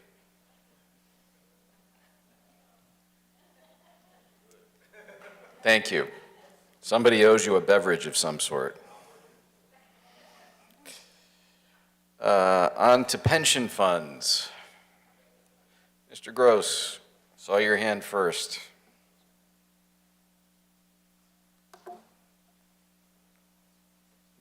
Bob Gross, Long Hill Road. I guess to the mayor. I noticed in one of your, I don't know if it was in the newspaper or somewhere, you made a comment that there was an additional, well, it looks like there's an additional $500,000 that's going toward pension payments, and you had some rationale for it. Do you remember what that was? I think it reflects an increase in the pension payment by the town, and it follows the actuary's recommendation, as we have followed every year that I can think of. Right, and that, but I think you mentioned something back about 2007 financial crisis. You were saying you're still playing catch-up?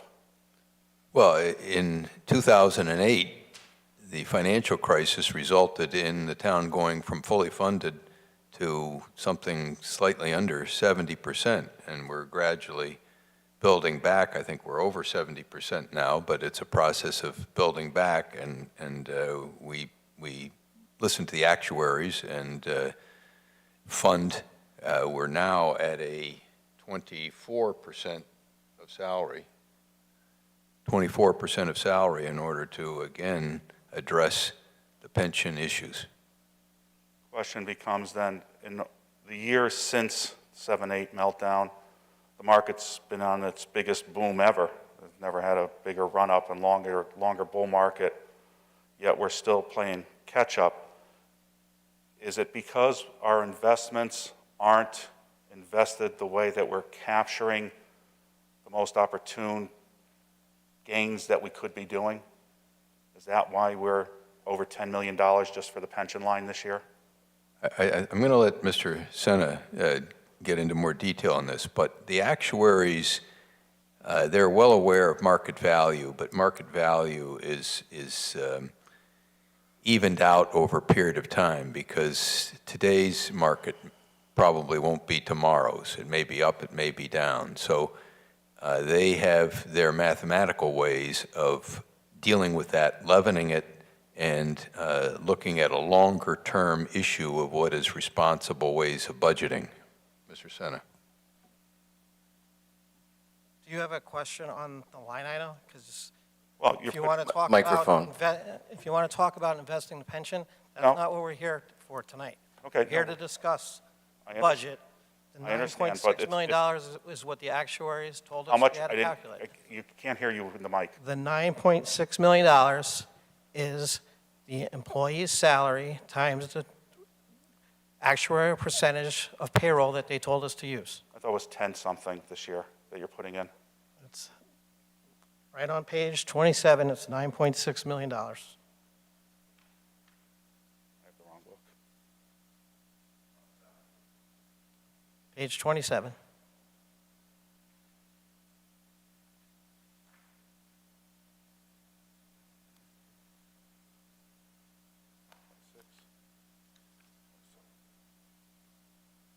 Okay, it's the total operation maintenance is 10 million. All right, I don't have a specific question for that, but the whole point is that if the actuary's telling us there is way we invest the money, and that came up in the last meeting, and hopefully the council will look at that to potentially make it so it's not as onerous on the citizens of Wallingford. Thank you. Thank you. Was there anything else on the pension fund? No takers. On to the police department.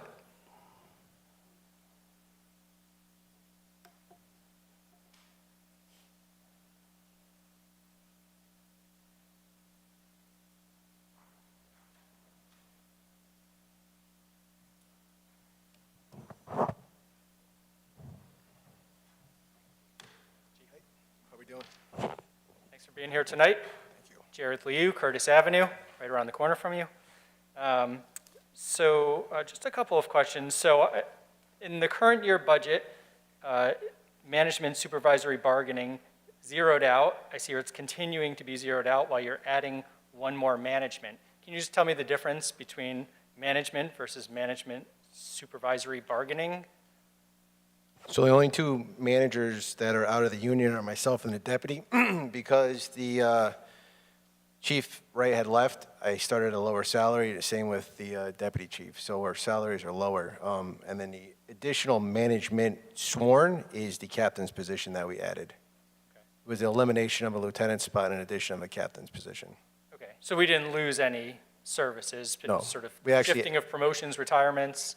No, we added one supervisory spot, which would be the highest sworn manager spot that you can get being in the union. Okay.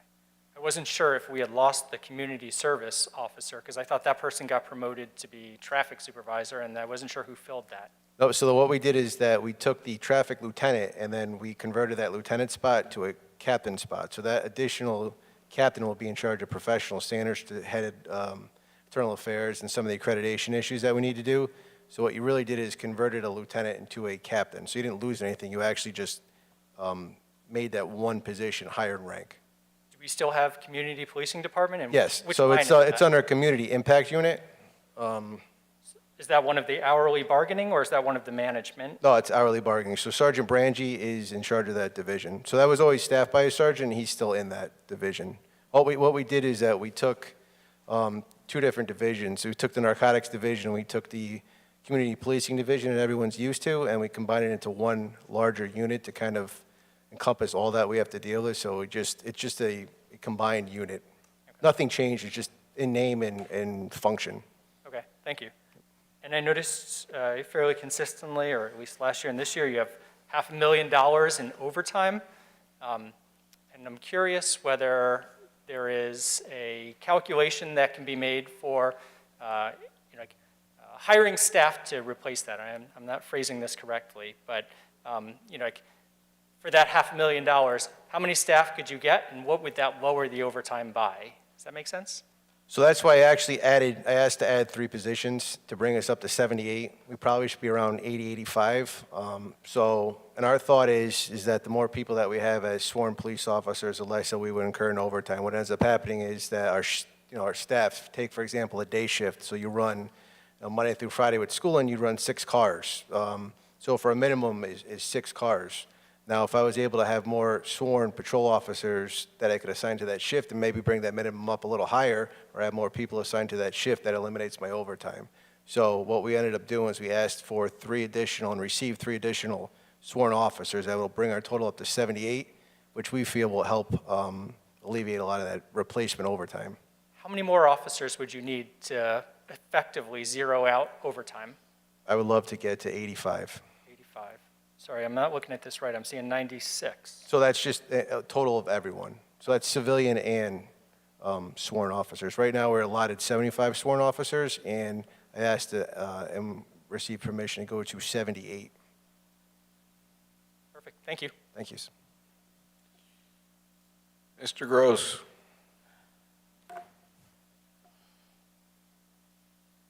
Bob Gross, Long Hill Road, but I didn't have a question before, but I got a question now. Yep. You said that Mr. Leo was saying about you're going to go up to 78, but you would like 85. Could you, if you were granted 85 in your budget, could you find 7 more officers on top of that to fill your ranks? We could try. What we're at the mercy of is the police academies and how many times they run it. So I would say that we can get to 78 by the end of the year. We have entry-level list that we're going to work off of soon. We've already hired 3 people graduated from the police academy last week. We have another 2 in and another 2 that are getting sworn in next week. So it's basically what the academy is. We have a September academy coming up. We have 4 seats in it. Plan on filling that, but I don't know if I can get to that high. I don't think we could turn it around that fast. When you say end of the year, do you mean? I mean end of December. I mean, I think Okay, that so after that September police academy that's going to be in Meriden, with hopes of maybe getting a satellite academy also, we can get to the 78 that we've been allotted, hopefully by that time. So if the council was so kind and could put 81 in your budget and so forth, then if you could fill those up to 78, then in January, between January and June, if you could get another 3-4 seats at another academy to fill those seats, you would attempt to do that because you could really use the officers. If they keep running entry-level tests in academies, we'll keep hiring. I would hope that the council hears this. I assume, as you know, that there's been a lot of petty crime and so forth that you guys know better than anybody. And the number of, I saw it in the paper, your number of calls has gone way up. So I would hope that the council would approve your 85 position and you do the best you can to fill the 85 positions. The town would be better off for it, and I'm sure nobody would mind paying the extra dollars for safety and security in the town of Wallingford. Thank you. Anyone else for the police department?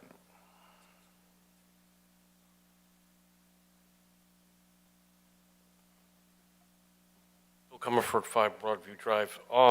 Outside contractor pay, 600,000, what is that? So all the officers you see on the roads doing hand traffic for all the companies, we pay. So what ends up happening is that you'll hire an officer for X amount of dollars for X amount of hours at a location. We pay that bill up front. So the officer, there's no lag time in the officer getting paid. And then what ends up happening is we bill the company and the company pays us. So we have to front the money basically. That's what that's for. So that would come back as a revenue down off the budget? The revenue would come from cruiser rental and the booking. So you get $25 an hour to book a cruiser. So that generates revenue. I think consistently, we've probably generated almost $200,000 in revenue off of cruiser rentals over the years.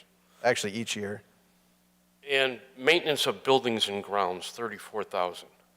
So that would be anything that incurs an issue within the building. If we had to fix something, something broke, doors, basically everything that you have within the building that if we needed to go out and contract someone to repair it, that's where the money would come from.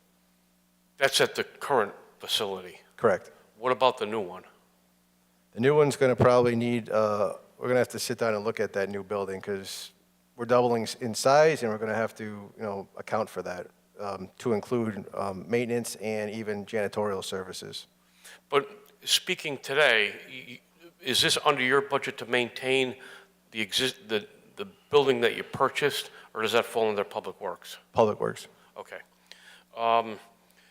You guys were here probably about 6, 8 months ago when we talked about Facebook, and apparently it got shot down, which I'm disappointed with, but I'm not surprised. Can you give us an update where we're at, and is there anything in the budget for, I think you said a website? So Web Solutions is in stage almost 3. So we approved the first face page. Basically, when you sign on, it's the home page, the masthead. And we just approved the secondary pages with font and background color. So we're anticipating, hopefully, within the next month that we can go live. The only thing that's encompassed in this budget that we have is the $35 a month maintenance fee for the website. So down at the bottom of the hill from me, there was a shooting. Somebody shot at somebody's, I don't want to put words in anybody's mouth. Would this activity show up on Web Solutions page? So what we've been told is that we can access the website and then post a message on the front banner, kind of similar to the website that the town has, and that would give information. Then we wouldn't have the ability to take that down when it's completed. Say, for example, we had a major motor vehicle crash and we shut down Route 5 at Ives Road.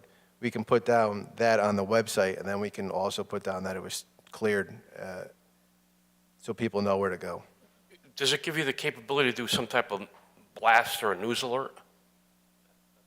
That's all we can do. If you're referring to a web, like an email address, if we punched it through that, it can't do. In other words, say there was a cancellation from school or there's an emergency. I think some people get their phone hooked up where it automatically signals you. If you guys were trying to reach out to, say, us because there was an armed person in a certain geofence. So the only program that I know that can do it is the program, if you remember, from Rocky Hill. I actually spoke to that individual, and it's a very good program, but it is very expensive.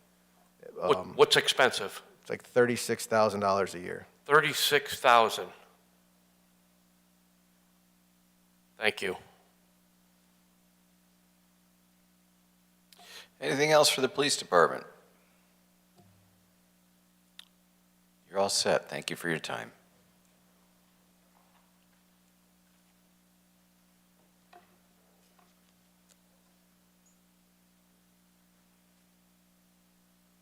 I had one for program planning. I had one and I see 3. I mean, I'm not going to tell you you can't, but.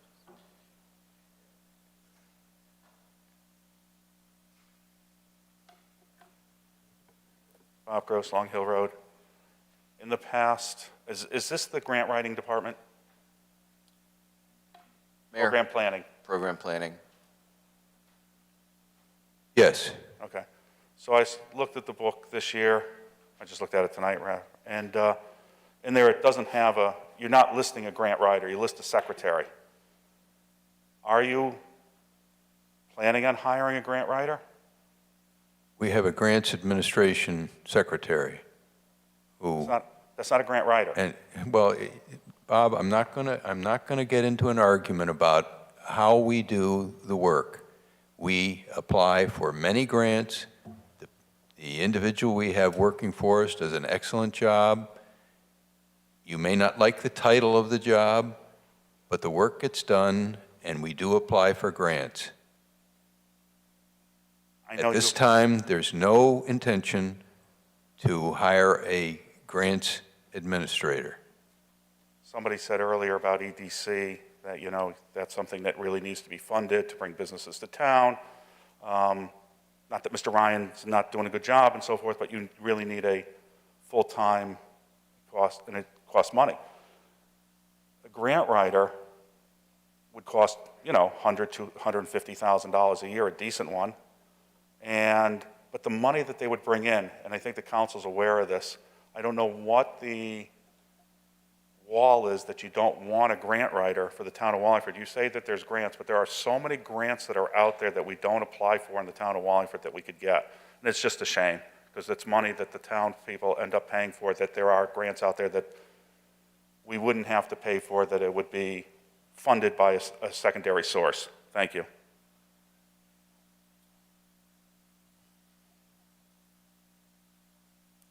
Chair Gary Liu, Curtis Avenue, similar point. So in the limited window I had, I pulled budgets from towns of similar size, demographics, budgets. And one of the things that they did a really nice job on oftentimes was showing the amount of the budget that is the taxpayers, the amount that is business revenue, the amount that is grants, and we look to be about 75% of our budget is on the backs of the taxpayers, and many of these other towns that are similar to us in demographics were well under 70%. And so those are dollars that, because we're not out there writing those grants, because we're not out there bringing more business in, is on the backs of the taxpayers.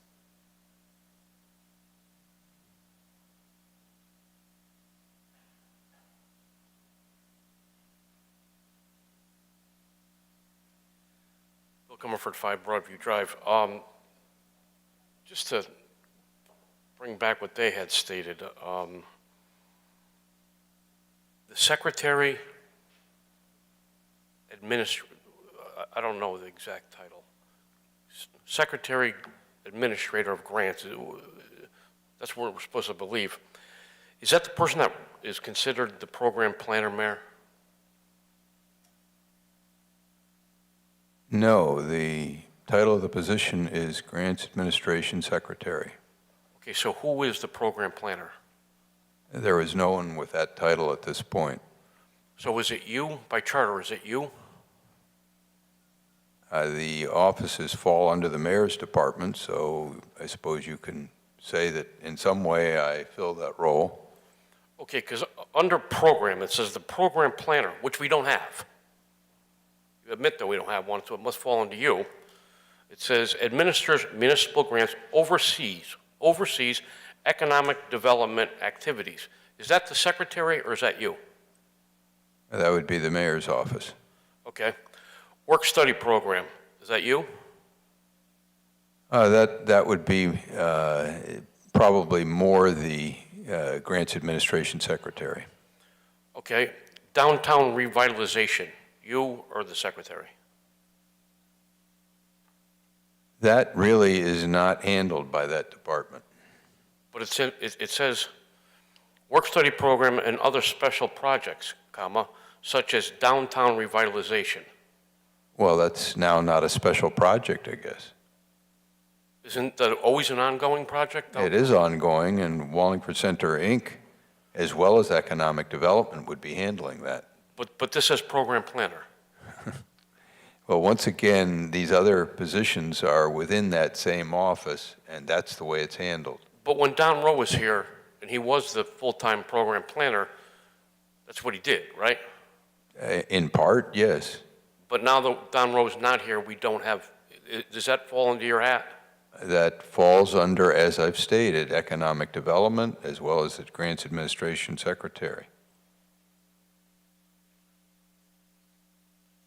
One of the things, and again, this concerns me because their whole budget's only $106,000, just like EDC. This is your heartbeat to the town. You've got a program planner that would probably try to get as many grants as they possibly could, and you would think that you would want the strongest team in that office, and the same thing with EDC. It seems like we barely give them anything, and maybe that's why we have such poor results. Thank you.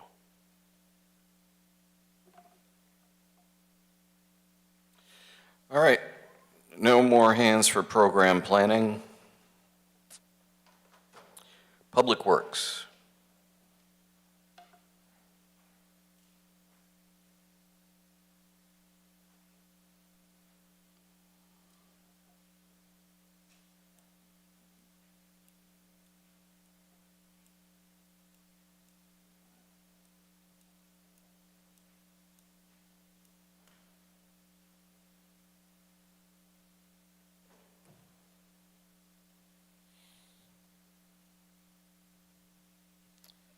Add one or two hands, questions for Public Works?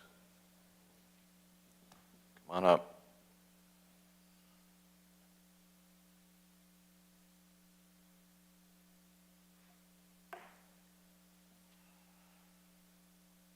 Comerford, 5 Broadview Drive.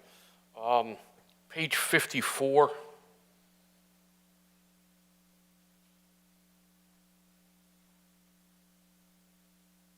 It says use ARPA.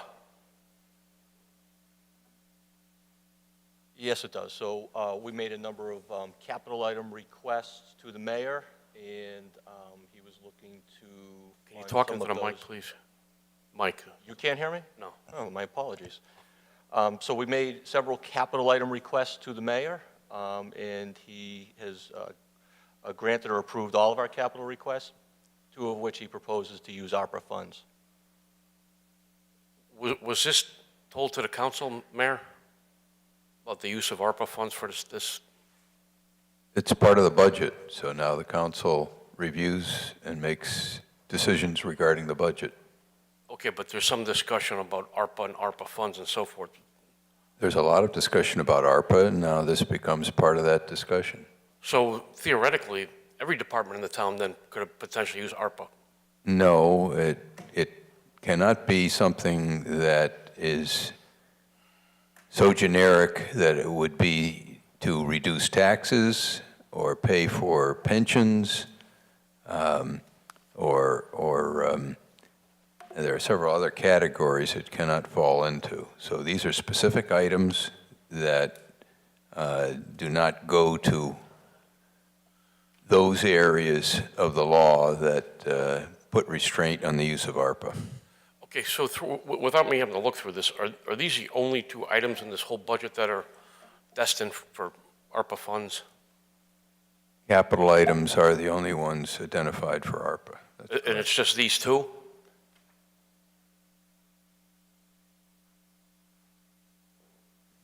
Let us check a second. There might be more in the mayor's letter, I just got to flip to it. Pardon me? There might be more in the mayor's letter. They were identified there. I need to flip to look at it. Okay, but it doesn't pertain to Mr. Bolsher-Midas' Public Works. Right, that's it for Public Works. Pardon me? That's it for Public Works, Right, the 2. Just the 2. just the 2. Okay. Because Mr. Bolsher-Midas stopped me anywhere along the line. There was a cap and non-curring thing that was brought up down the road. Do we address that now or later? Because I want you out of here. And I appreciate that, thank you. So the irony is I didn't hear cap and non be called as one of the departments for questioning tonight, but if I can answer a question, I certainly will. It is usually developed with engineering, and Ms. Kapuscinski did leave for the evening because of that. And I didn't have my hand up because I didn't know that the sidewalks fell under there, and then I looked and it does. Okay. So, some of that is the town hall roof. So it's like 400 grand, and then it says HVAC units. Is that the same building? 80,000? I have found in the 3 years that I've been director that I'm replacing approximately 2 units per year. Those are capital items, so I'm looking to budget for those going forward. Right, but the 400,000 is for the roof right here. For this building. Okay, why isn't that happening now? It says 2 years or a year from now.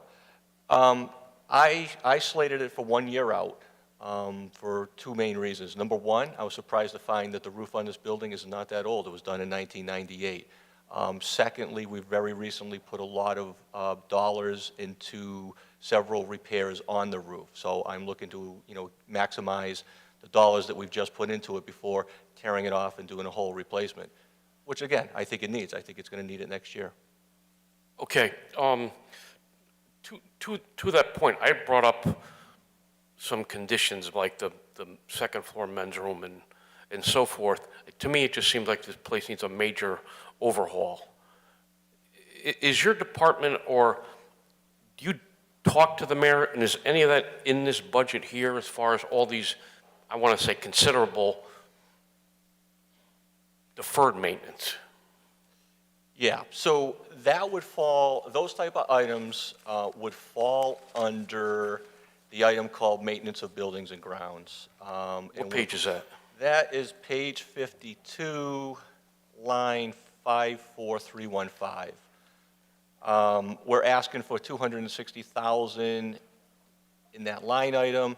It's a slight increase over the previous year's request. I wish that increase could be higher. The fact of the matter is, we're seeing 35% increases in gas and diesel, which get reflected in my budget, as well as 10% or so in electrical, in electric consumption. If I didn't have those that I was faced with, I would happily ask for more in maintenance of buildings and ground for exactly that reason. I think it's going to be a tough budget year because of gas and diesel. For the niceties, the painting, things like that, I think it may have to be deferred. But what I would look to do is towards the end of the fiscal year, if it looks like there's money in that line item, look to use it in refreshing the building. This includes all the town-owned buildings, right? It does. Well, about 6. We maintain 6 of the buildings, and I can name them for you. In Park and Rec, you do their building too? We do. So all the maintenance there? Correct. And then I saw a basketball court. That falls under this too? There is a basketball court renovation, a small project that was funded in last year's Cap 9. Okay. So I guess this is more of a statement than anything. I'm just, it seems like this public works works on a shoestring when it comes to maintenance, and it always seems like we're always behind the 8 ball. I don't know why we don't fund it more, so we don't keep repairing the same repairs. But I also believe that the way the charter is written, the Director of Public Works takes his orders or his marching orders from the mayor, so your hands are tied. I think that you guys ought to possibly think putting some of that ARPA money, seeing we just got notified 10 minutes ago that apparently you can use the ARPA funds. Why don't we take advantage of some of that and do some of these things that clearly the Director of Public Works articulated that they could use it. One other quick one. Center Street Cemetery wall. There was an opinion written by Janet Small, Town Corporation Counsel, that the town maintains the wall. That's correct? Well, it's my understanding that she opined that we own the wall, so yes, I would say we would maintain it. Right, and that was built in 1911, and the gates were impregnated into that wall as part of the project. So does Public Works, does this fall, the maintenance of the gates also fall within the purview of maintenance, so it would be the wall and the gates? I think it would be an easy answer, yes, if they were still impregnated in the wall, but I think, as you mentioned, they're now separate, and I think they're slightly inside of the leased property that the cemetery maintains. I would have to defer for a legal opinion as to whose they are to maintain. Yeah, they were supposed to be put back, and for whatever reason, they were put right next to it because they couldn't, there was an issue with the pinnings or something. So that being said, I'm assuming then it would still be Public Works, because there's some concerns about it, for me at least. And speaking of which, last time I spoke was, there was some issues with the exterior siding of that building. The maintenance of that building, does that still fall under, Public Works also? We do not maintain that building on Prince Street. Okay, so when there's problems and so forth, even though it's town-owned? So my recollection of the lease is that the Cemetery Association maintains the buildings and the grounds. If they are proposing something substantial in the way of a renovation or repair, they're to notify us. Okay, and going back to the old building, there was talk that the building, the cinder block building, was structurally unsafe and that the roof was going to collapse. And last time we talked, Public Works has never dumped a dime into that building. Does that still hold true today? That we've not put any money into the building, that's in the 3 years I've been here, we've not. Public Works, all right. Correct. Thank you very much for your time. Thank you.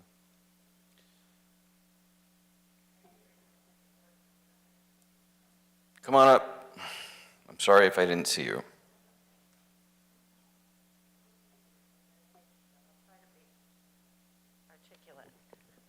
Lucille Casagrande, Southview Drive. About a year ago, I called you and asked you what was happening with the gazebo. And you said that monies had been appropriated and you intended to have it done this year. Now, that gazebo is almost 40 years old. It was dedicated in 1986. And in front of that gazebo, there's a plaque. And it's got the names on it of those people who made substantial contributions to that effort. My name is one, my sister's name is another, all separate contributions. My brother, my mother, the mayor, the Bolios, all people who are very much involved in that project. That gazebo, when I go down there, I want to take that plaque and pull it out because it embarrasses me that something that I contributed substantial dollars to is in such horrible repair. And when I was talking to Tim Ryan, or perhaps it was something he said that now the refurbishment, actually, it's the rebuilding of it, because as I understand it, it's so rotted from lack of maintenance that it can't be repaired. It has to be redone. Now he tells me that the monies for that are going to be incorporated into this grant that they're hoping to get for the, I don't know what to call it, the reuse of the railroad station. And then he tells me at a later date, we don't know when that money's coming, or how long it'll take, or even in fact, if we'll get it. We'll hope we do, but we may not. So what happens to that gazebo? Does it stay there until it actually collapses in on itself? And what happens to the monies that were appropriated for that, the rebuilding of that? I am appalled that downtown, which needs so much revitalization and refurbishment, had something that was very nice there and has allowed it to deteriorate to that condition where you're afraid to walk on it. Somebody's going to get hurt on it. So what's your take on what's going to happen with that? I mean, I, for one, don't want to wait for, as Tim said, it could be a year, it could be 2 years. By then, there won't be a gazebo. So what's the story on that? I know it's not particular to this budget, but it was a budget item that was put into the budget last year, and you thought it was going to get done. I did. So where are we? Yeah, so, and you're right, it's not part of this budget, but I'm happy to give you my take on it, Lucille. So last year, we put money in, I think it was a total of $50,000 into capital non-recurring. That was both to rebuild the gazebo and also to do improvements, particularly to the brick pavers around Manfreda-Fishbein Park. What has happened since is EDC has initiated a project with council support. We've hired a professional design team, an architect, to look at the renovation of the historic railroad building. As part of that scope, they are looking at the park itself and potentially repurposing as far as making it more useful for concerts, et cetera, and that could affect how the gazebo is either located, constructed, or what the configuration is. However, so what I don't want to do is throw a lot of money into totally replacing it, only to find out 2 years later we're choosing to do something different. But I share your concern about its condition, and I will personally guarantee you that we will do something this year to spruce it up, and of course make sure it's safe. Sprucing it up is throwing good money after bad. That's how I look at it. Now, I heard repeatedly when the EDC was talking about this project for the railroad station that whoever ultimately assumes the occupancy of that railroad station will be confined to the building and the sidewalk in front, not even the roadway, and the 4 feet from the building to the train, to what Amtrak owns, and then a little bit on either side. So how is that going to affect the green? I mean, there's only so much you can do with that green. You can plant trees, you can do the pavers. I don't see what one has to do with the other. Well, it doesn't in the sense that you're right. The lease area for any potential tenant there is not going to extend out to Route 5 in the gazebo area. It will be the building and maybe a small patio area outside. But the professional design group is looking at the entire parcel, the building and the park as well. Okay, and I'm not blaming you, believe me, I'm not blaming you, but another pie in the sky kind of thing that may or may not happen. In the meantime, the gazebo continues to deteriorate day by day. Thanks.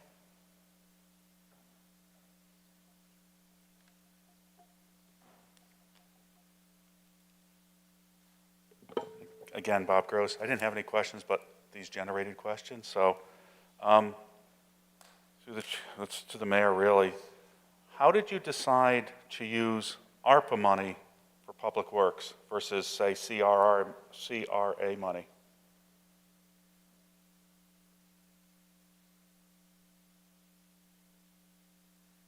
We traditionally have used CRA money. There is now ARPA money available. It fits the purpose of that money.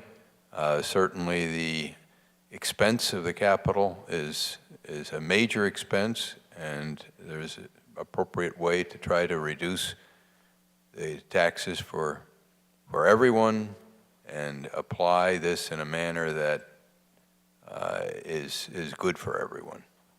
Did you go to other town departments and say, hey, I have some money here, I'd like to buy some? Is there any other departments that needed something?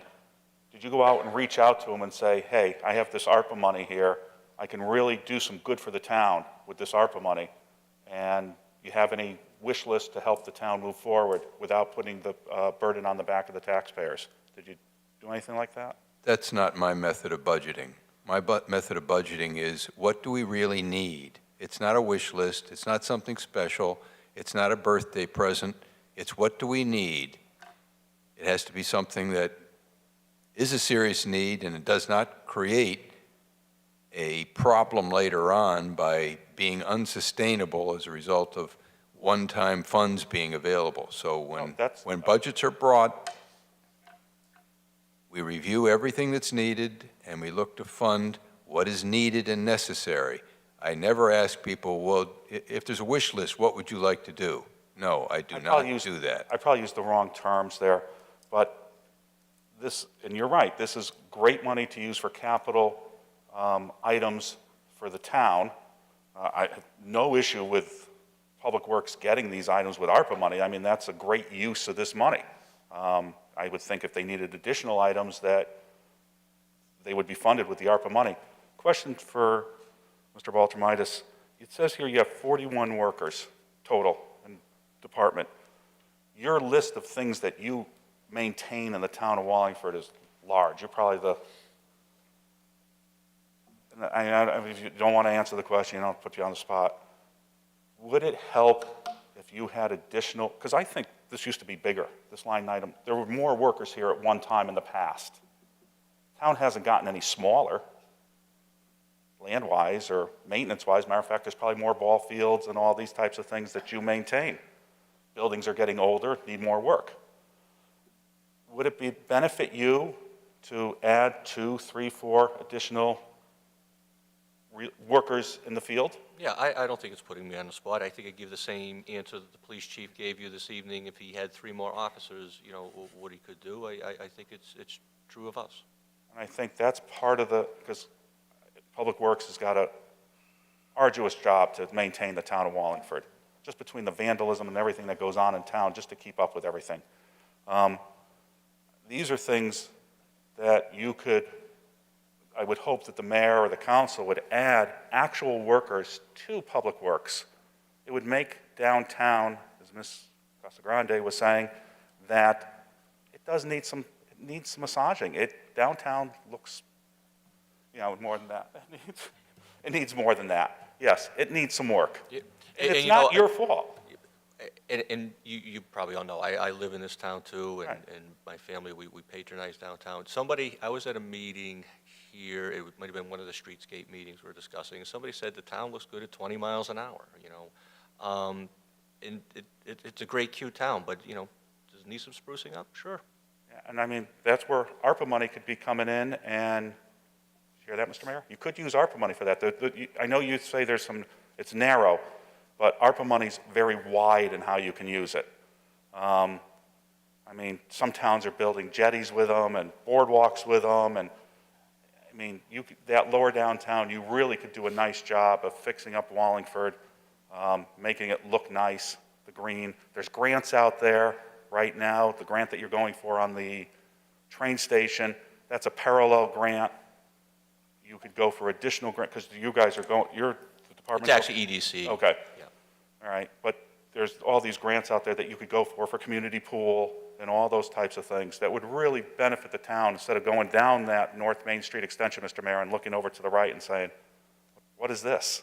Looks like crap. It does. It really would be nice if it could Well, I think we're all painfully aware of the need for ARPA in many different areas, and the prime purpose of it was to assist people who were harmed by the pandemic. So we have some constraint in this budget to not identify the use of all of the ARPA money for general projects for the community until we know or have a pretty good idea of how much is needed in order to assist the people, the organizations, the businesses that were harmed by the pandemic.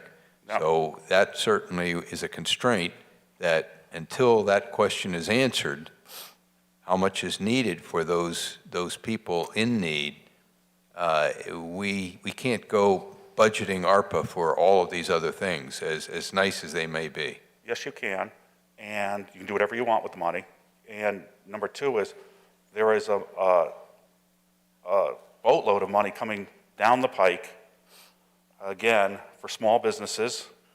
I think they approved the other day, $55 billion additional in Congress, now it's to the Senate. There's additional, as you heard the own electric division tonight say, Mr. Mayor, that there is money for people who have trouble paying their electric bill. And I understand there are people that were hurt in the pandemic, and nobody's saying not to help out some people, but to take all 13 or 10 million of that dollars and put it towards those things when there is a ton of money coming down the pike. Even for social services, there's money coming down, mental health, the schools. There's a lot of money out there. Some of it's grant money, and you might have to go looking for it, but it's there, as businesses have to apply for. They just don't give you money, you have to apply for it. So I would hope that you would do that and look at the ARPA money as benefiting the whole community and not just a few individual people. Thank you. Gentleman in the back, you've been very patient.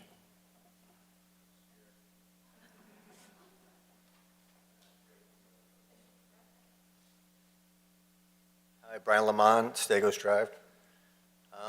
Over the last 10 years, I just noticed, driving back and forth to my warehouse here in Wallingford, and, I'm kind of COVID bored. I start analyzing, and I just noticed that the roads and the curbing and like the overall appearance of Wallingford has depleted in the last 10 years. And I know Public Works, they have their hands in everything, paving, skim coating.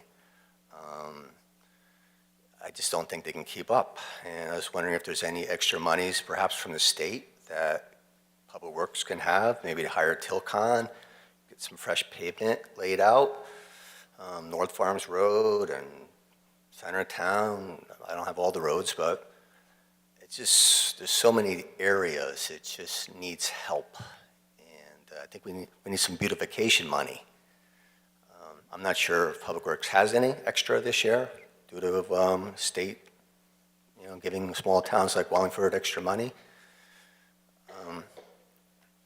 I know the town of Wallingford, Public Works doesn't have we don't seal our cracks in our roads. I think that's, there might be complaints from motorists getting tar on their cars or whatnot, but, sand could be put down over the liquid asphalt and, maintain our roads.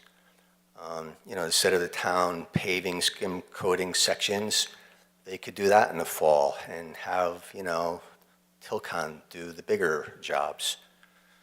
That's all. I appreciate that, and what I could say is I do have an interest, and I'll look into some alternative maintenance methods to extend the life of pavement, such as the crack sealing. Thank you. Thank you. I'm sorry, Mr. Parisi, I thought I was getting close enough to this thing. So what I was saying is I'd be happy to look into alternative methods to preserve the length of a road, such as seal coating and I dare say it, chip sealing.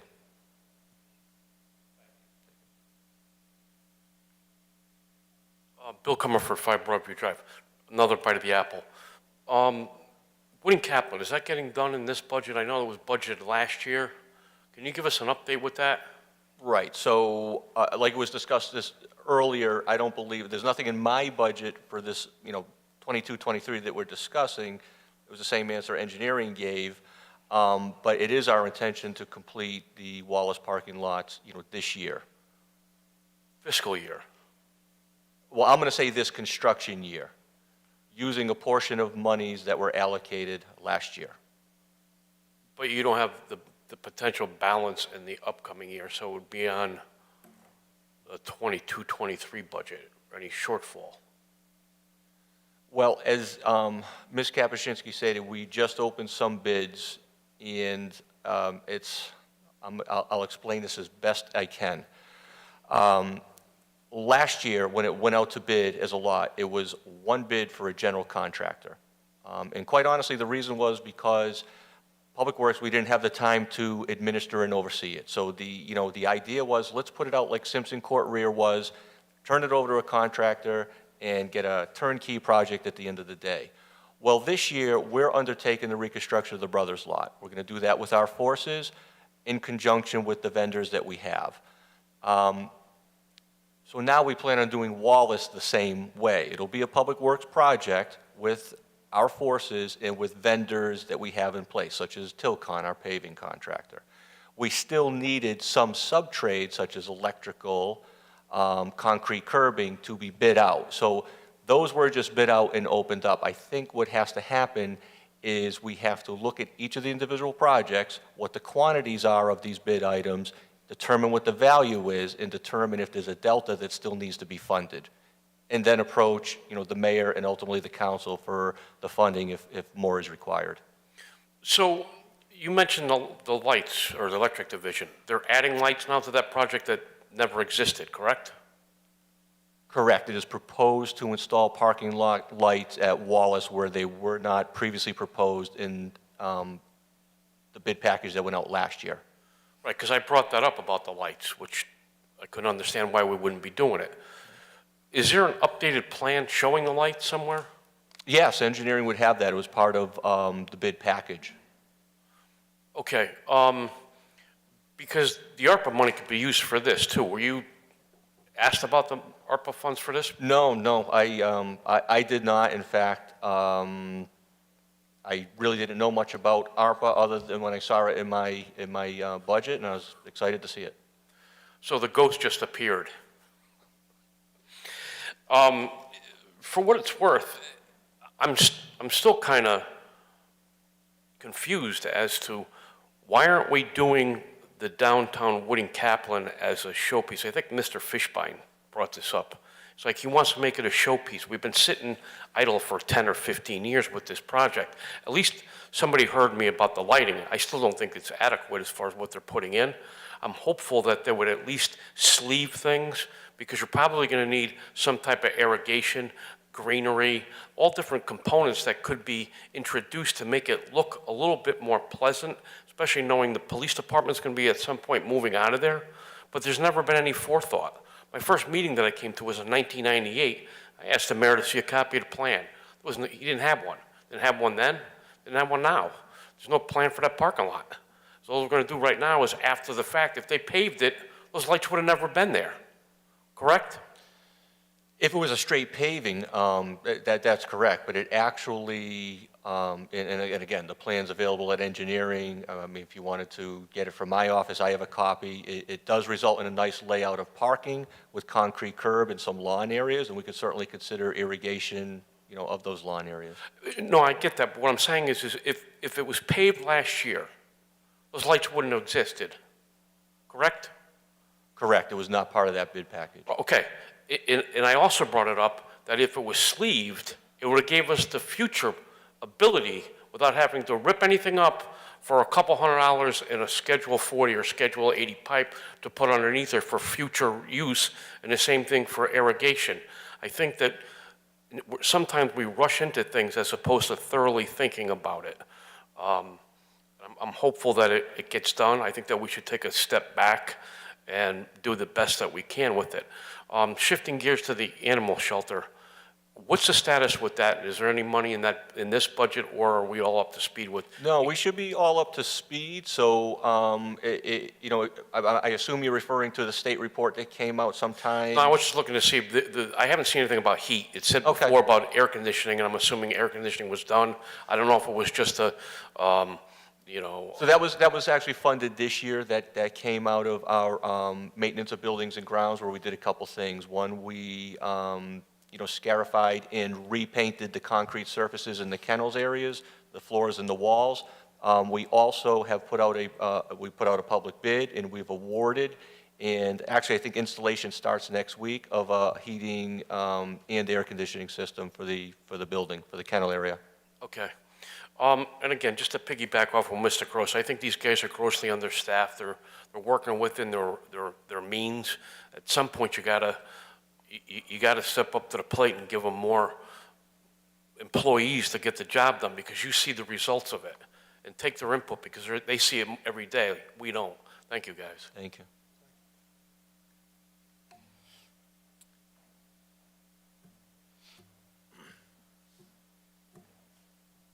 Just to follow up, because it got brought up, Bob Gross, Long Hill Road. Are there charging stations that are going to go into the Wooding Kaplan lot, or the wiring for it? Yeah, so we are planning on installing, just like Mr. Comerford stated, about installing conduits, or, I call them sleeves or chases for future uses. So we're trying to, or we will accommodate that in both of these parking areas. And I'll just give you a quick update. So the town of Wallingford, a couple months ago, put out a public bid, an RFP, for a company to potentially come in, own, operate, and maintain electric vehicle charging stations. We opened proposals. I'm still in talks with this company, Livingston Energy Group out of New York, but they seem very excited, and it sounds like they, at least based on their face value of the proposal, that they will come in here, install, own, operate, and maintain EVCSs at no cost to us, with a potential return to us someplace down the road. Good. And then you brought up the Brothers parking lot and this lot. It sounded like the Brothers lot was going to get done first. Well, likely at the same time, but from my perspective, and being honest, if I had to pick one over the other, I'm going to pick Wallace, just because of the, Celebrate 350 this summer. But ideally, they're at the same time. And again, to the number of employees you have, just bringing up what you just talked about, the additional work that you guys were talking about, that grossly understaffed, and I would hope the council, you would see fit to add some, and hopefully the mayor. I mean, between this department and the police department, these are two vital, and there's really no unvital department, but this one showcases Wallingford, this department, and they just can't, I mean, no fault of their own. They could use more people. It would be great to see it. Thank you. And I think that's it for Public Works. Thank you. Thank you.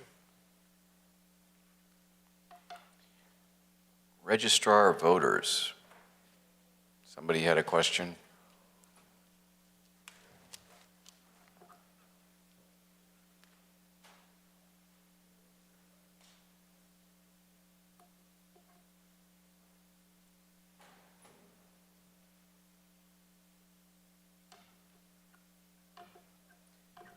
Looks like we make you stay here this late and walk all the way up here for nothing.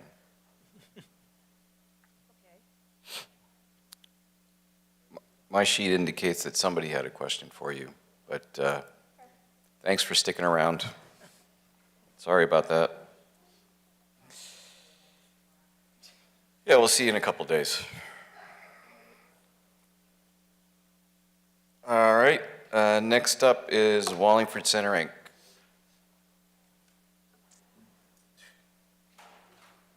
You didn't go very far.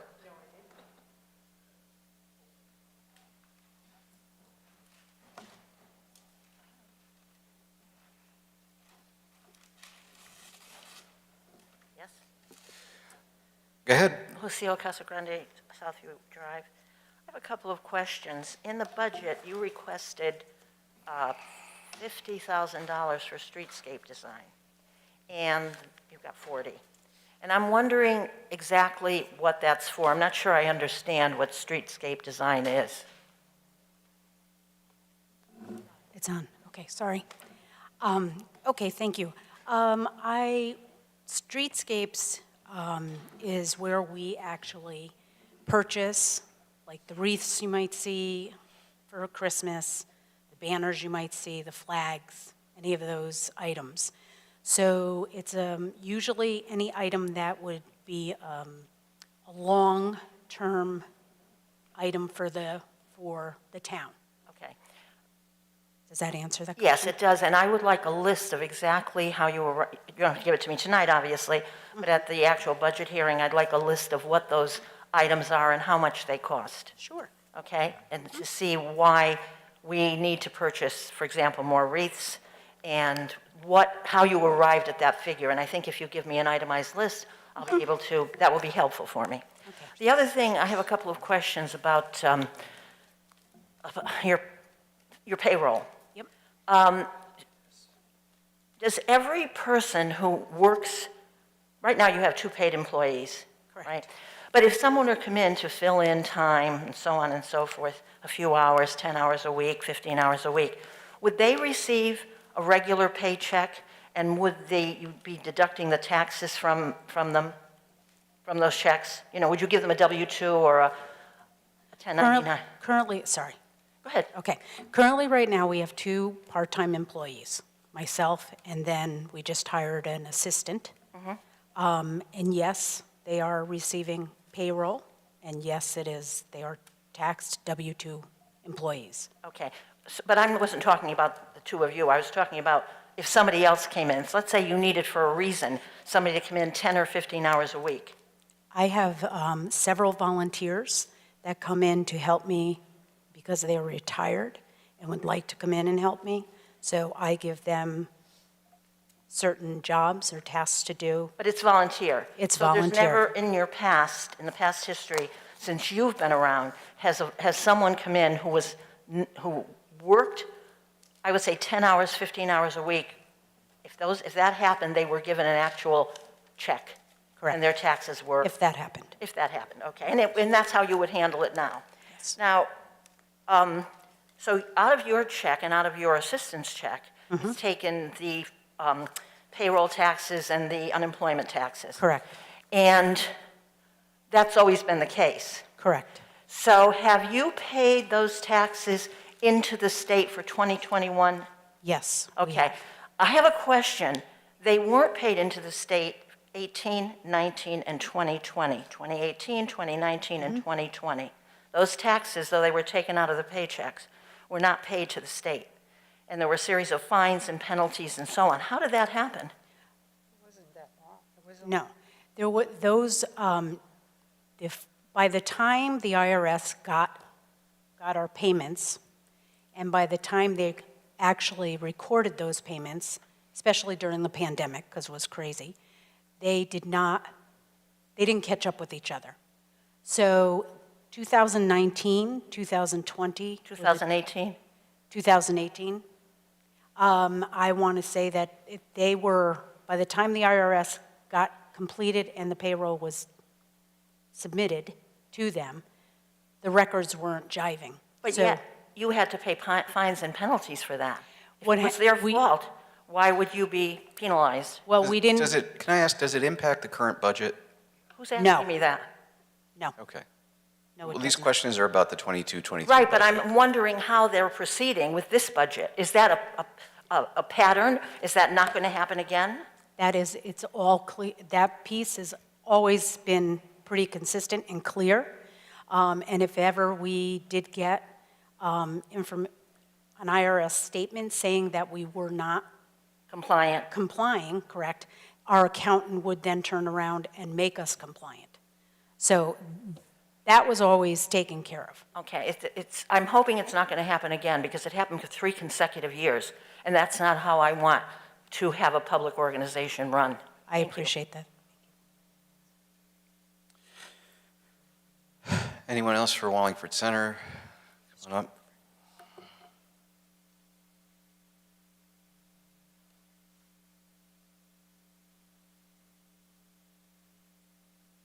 Bill Comerford, 5 Broadview Drive.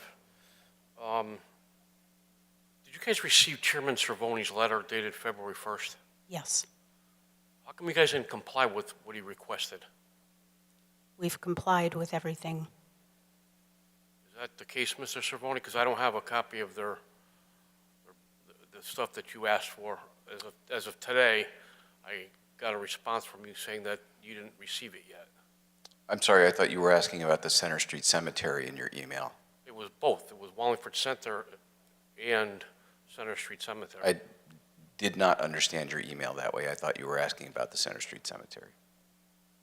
So, Madam Clerk, do you know, have we gotten Wallingford Center Inc.'s compliance with my letter? Okay. So the answer is no, we don't have it, right? It appears not. So I'd like to ask some pointed questions, but I don't have a budget that the chairman of the town council asked for specific things to be able to be available. So And then I would like to ask what wasn't provided. Chairman's the one that sent you the letter. Yep. And I submitted a package directly to the finance department and gave them everything that they needed. But it didn't fulfill what Chairman Cervoni sent you on February 1st. Okay, so what I'm asking is whatever was not provided, I will ensure that it will get provided. I thought I provided everything that was supposed to be provided. Okay, so when do you think you're going to give it to them? So I can get, when do you think they're going to have that so I can? Whatever I know what it is that they're missing, I will then get it to them. Okay, so I'm assuming that you can go back to the February 1st letter that he sent to all the nonprofits, and you be in compliance with it. I'll reach out to the town clerk, I'll get it from her, and I'll ask the questions on the 20th as it pertains to that. You just stated that you have 2 part-time people that work there. You being one of them? What constitutes part-time? Anything 30 hours and below. So you're under 30 hours. Okay. And I attended one of the meetings recently, and you had said something about you met with the mayor, went over the budget and so forth, and that, and correct me if I'm wrong, I don't want to put words in your mouth, that there was something about the signs for parking and getting sponsors for that. Can you elaborate on that? Because I don't have your budget. Yes, we have a parking lot sign program that we can, or have in the past, and I inherited it, that we can get sponsors for those public parking areas for the signage. So that's what that is. And did that didn't get approved? It's not that it didn't get approved, there's some question with the law department whether or not that is currently being investigated, whether or not we could advertise on those signs or not. Okay, but before, is that part of your budget? Yes, Okay, so it's going to reflect what you asked for. correct. And, okay, so that would have to get adjusted then. And when I get that information, that will be reflected. But I don't have that yes or no answer on those, on the question. Okay. You must have heard me talk about the flags earlier. Okay. I heard it. Do you guys purchase the flags, and is that part of your budget? Yes, we do, You supply the town of Wallingford all the flags that go on all the poles. correct. So And how- that comes out of our streetscapes budget that So- Lucille was asking about. So Public Works doesn't pay for any of the flags? No. Why is half of them missing? Well, I don't know what you mean by half of them. All as I know is that when I go up and down the area to which we have the flags, they're almost all there that I see. And anyone that has been fallen down, somebody goes and picks them up and drops them off to my office, or I'm told about it and I go pick them up.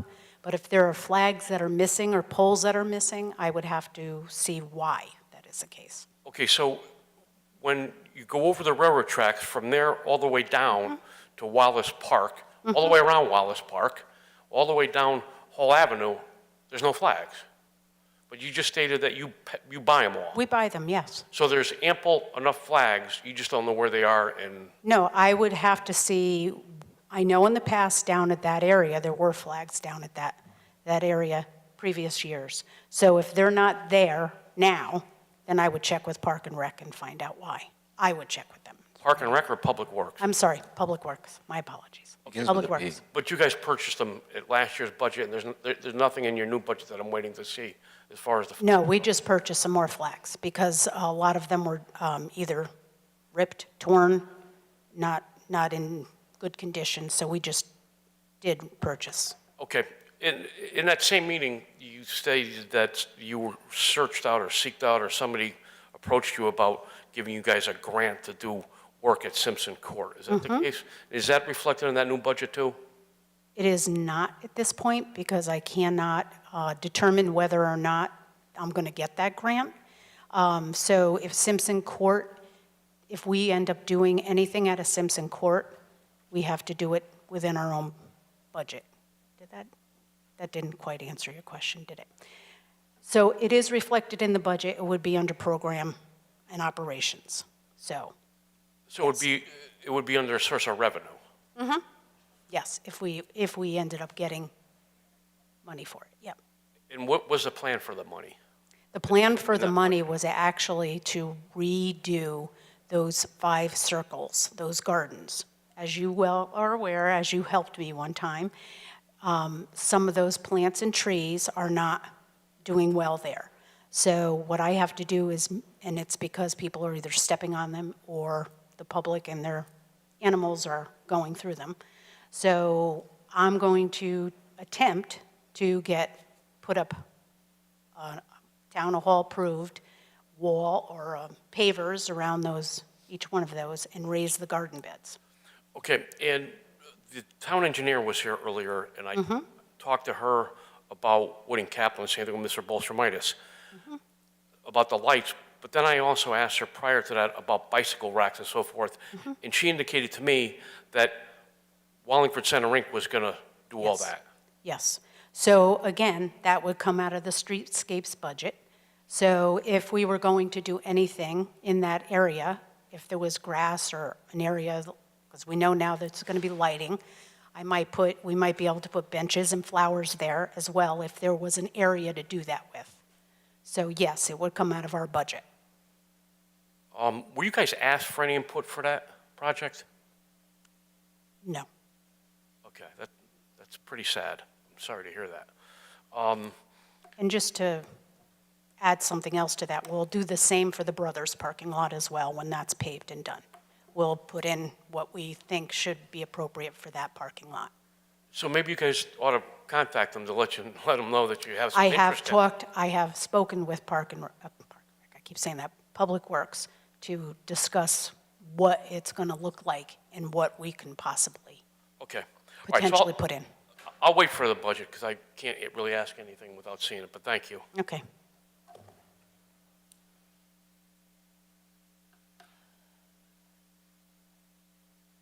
Again, I didn't have a question, but I had a question based on what he said. Of course. Yeah, you mentioned signs, and you're waiting for the legal department. So you're saying that when I go to like Meriden, Cheshire, and there's a sign in a parking lot and said, this lot maintained by Barbarino Brothers, or this lot sponsored by, in all the other towns that we see those signs in, what would be do you know why the town is saying no to you? From my understanding is that the signs are not allowed to have any kind of marketing on them. It's supposed to just be a public lot sign. But That's a town regulation or because that's what I'm to understand. Okay, so it's a town thing, because I was going to say, other towns, pretty much every town you go to in the state, even when you drive onto the highway, they'll say this highway is sponsored by, ABC company. Right. Okay, so it's a town thing, because it would be wonderful to have that kind of Well, stuff, and the we're gonna wait advertising for- would pay for it. We're waiting for that decision. All right, thank you. Thank you.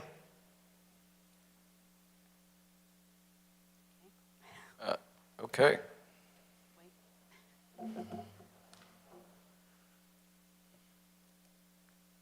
Sorry, Bill Comerford. Just a suggestion. I'm not an attorney and I don't claim to be one.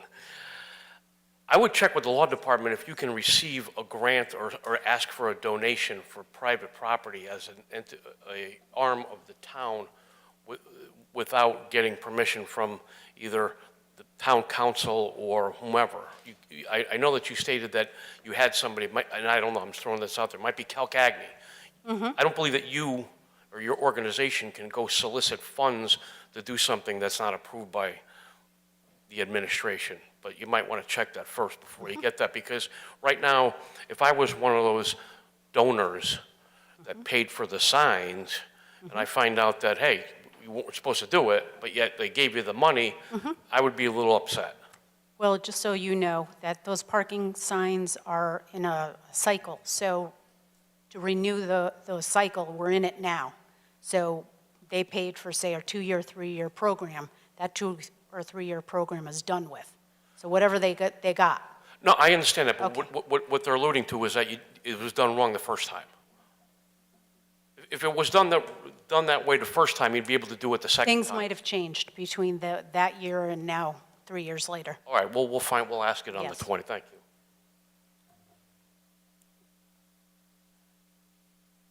All right. I think you're Thank you. you're done. Next up, the Center Street Cemetery.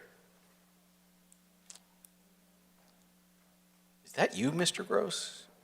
Are you going to come sit at the table here? Well, you can stand there.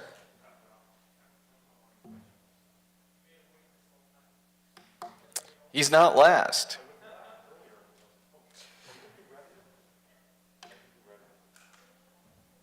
No.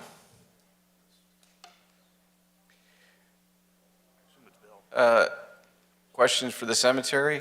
Come on up.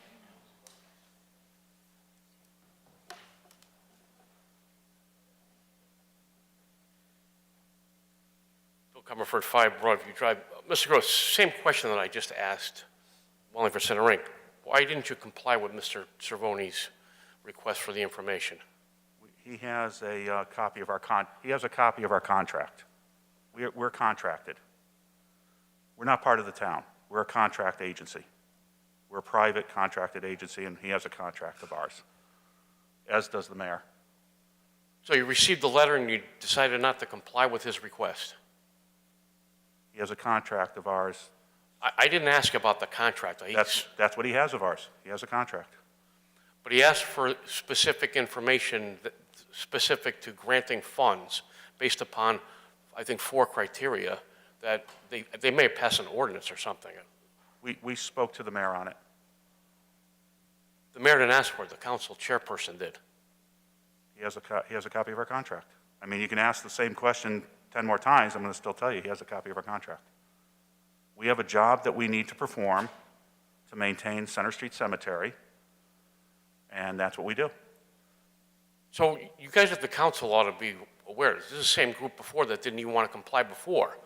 So you did the stand-up thing, I think, and you changed it and said, hey, anybody wants our cash, my cash, then you got to be in compliance with certain criteria, and they still refuse to do that. Still.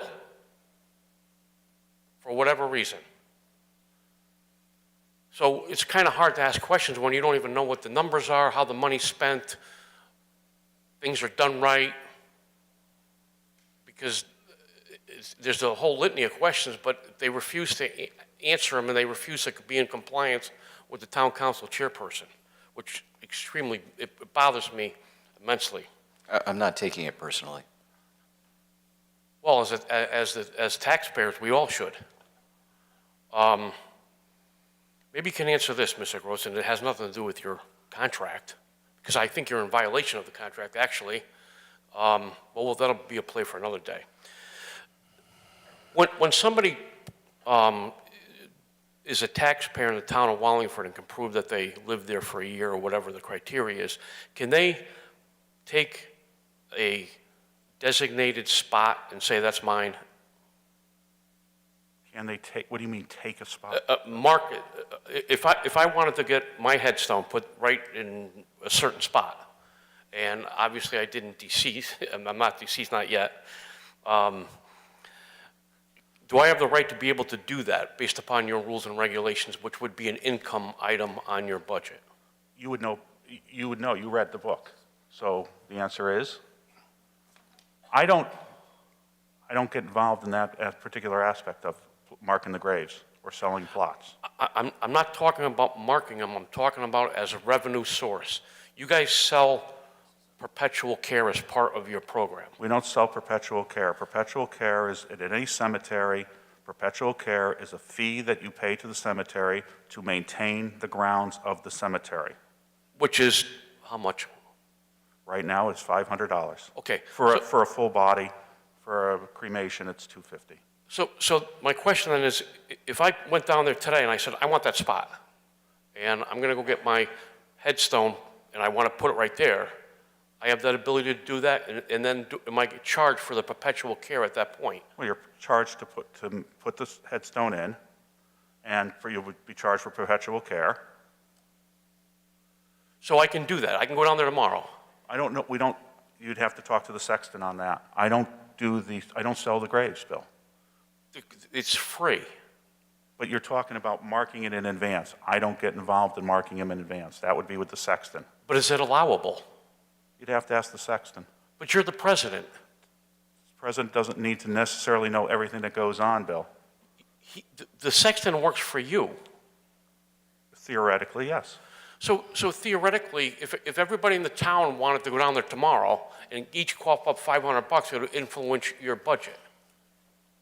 It would influence if we have income coming in, but that is for a future expense that we're going to need, and that money is used to maintain the cemetery grounds. That money is segregated in a separate account for maintenance only. I understand that. I guess you're missing the point. The point is, and this is only my opinion, I don't think that can happen. I don't think, unless it's a pre-need based upon your own rules and regulations, but that's why I wanted to ask questions about the budget. Somebody can't go down there and do that. And then if they do that, have they already initiated the $500 in your budget? Because it should be reflected in the budget as to money already received. We do, when we have our budget, we show the perpetual care. It's a separate item based on state law.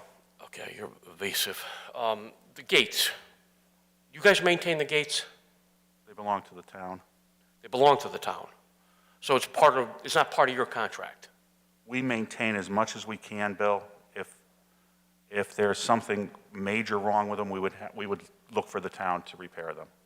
Minor stuff, the cemetery will go ahead and go up and beyond and do whatever it needs to make that cemetery look good. Okay, so back to my original question that I asked Mr. Bolshermitis, the wall and the gates are maintained by the town of Wallingford, and it's not in your budget. The wall is not in our budget. Which also includes the gates. Correct.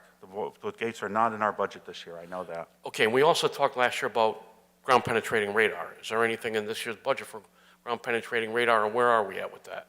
There is nothing in the budget that I know of that's for ground penetrating radar. Is that going to take place? It's possible.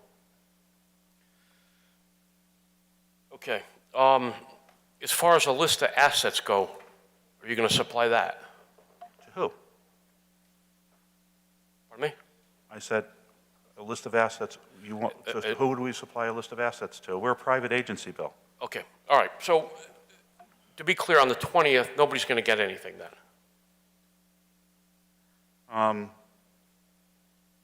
If Chairman Cervoni and I have a discussion and there's something that he needs, then we would honor Chairman Cervoni if it's something that we feel, based on our board, could provide to the town. But we realize that we give him the contract, and the contract is what we have to do. We have to maintain that cemetery, Bill.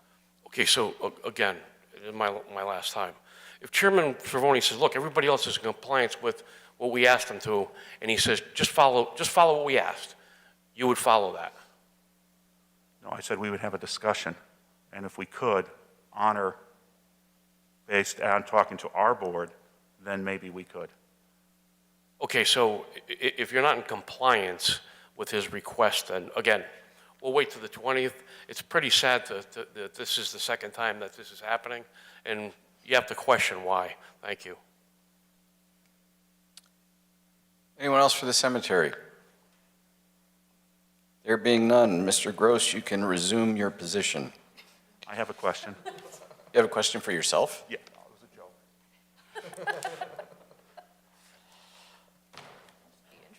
watch you go back and forth, though.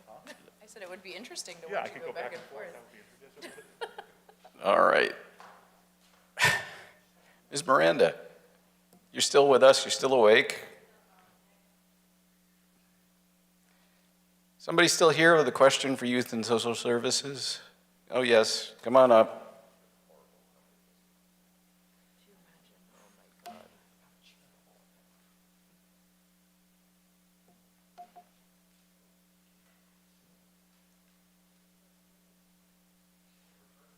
Yeah, next year we'll reverse the alphabet. Somebody hold me to that. I will. I was thinking it too. Bill Comerford, 5 Broadview Drive. Sorry I had to stay here so long. This probably bothers me most of anything. It's Youth and Social Services, and yet purchase services, mental health, and the mayor reduced it by $5,000. They only asked for $27,000, and it reduced mental health to $22,000. $5,000 they asked for more, and they got shot down. Mental health. Coming out of a pandemic, they're doing everything they possibly can, but let's reduce $5,000.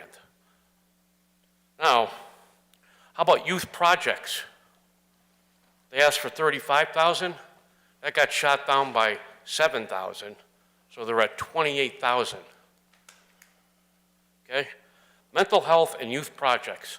Social services was reduced by, what's that, $12,000. Not like they have a big budget. Their whole budget's only $93,000, and you axed off like 17%. How much better would it be if it was fully funded? Can you hear me? Okay. Yeah. Never know with these. Well, with what I was asking for, all right, so just to start off with, so there was a period of time with COVID, clearly, right? Everything shut down. Everything got quiet, right, with services and programming. And then now that things have opened up, we're doing a lot of the programming that we had done, that was done prior to me coming on, right? In addition to that, though, we have other things that are coming up for people, right? There's more, services working, within the school. And my request was to help add to what I already had. So I didn't have anything specific, right, that I was asking for, but knowing that, as time is moving, culture's changing, waves, it ebbs and flows. I'm always looking for new curriculum, new program ideas that would help with that piece of that. So for the $12,000, it would probably make a pretty good size impact. That's my opinion. And I just hope that the council looks back at this and then fully funds this, because for $12,000, I think it'll go pretty far for the mental health and the youth projects. And I'm sorry for keeping it so long. Oh, Thank you. Thank you.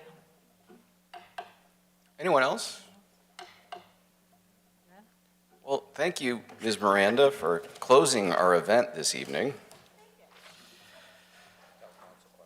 Oh, I'm sorry, I skipped myself. Town Council. See that? I thought that was on purpose. You save yourself for last. No, I'm a little cross-eyed. Jared Liu, Curtis Avenue. So I noticed, and I know we're talking about very small dollars, the addition of one part-time staff, is that corresponds one-for-one with the increase of 24,000 or so, or is there an increased council stipend? There is no increase to the council stipend. We couldn't do that this year. And on behalf of every department, I know you like to ask, if you were to cut 1% from your budget, where would it come out of? Part-time staff. All right. Thank you.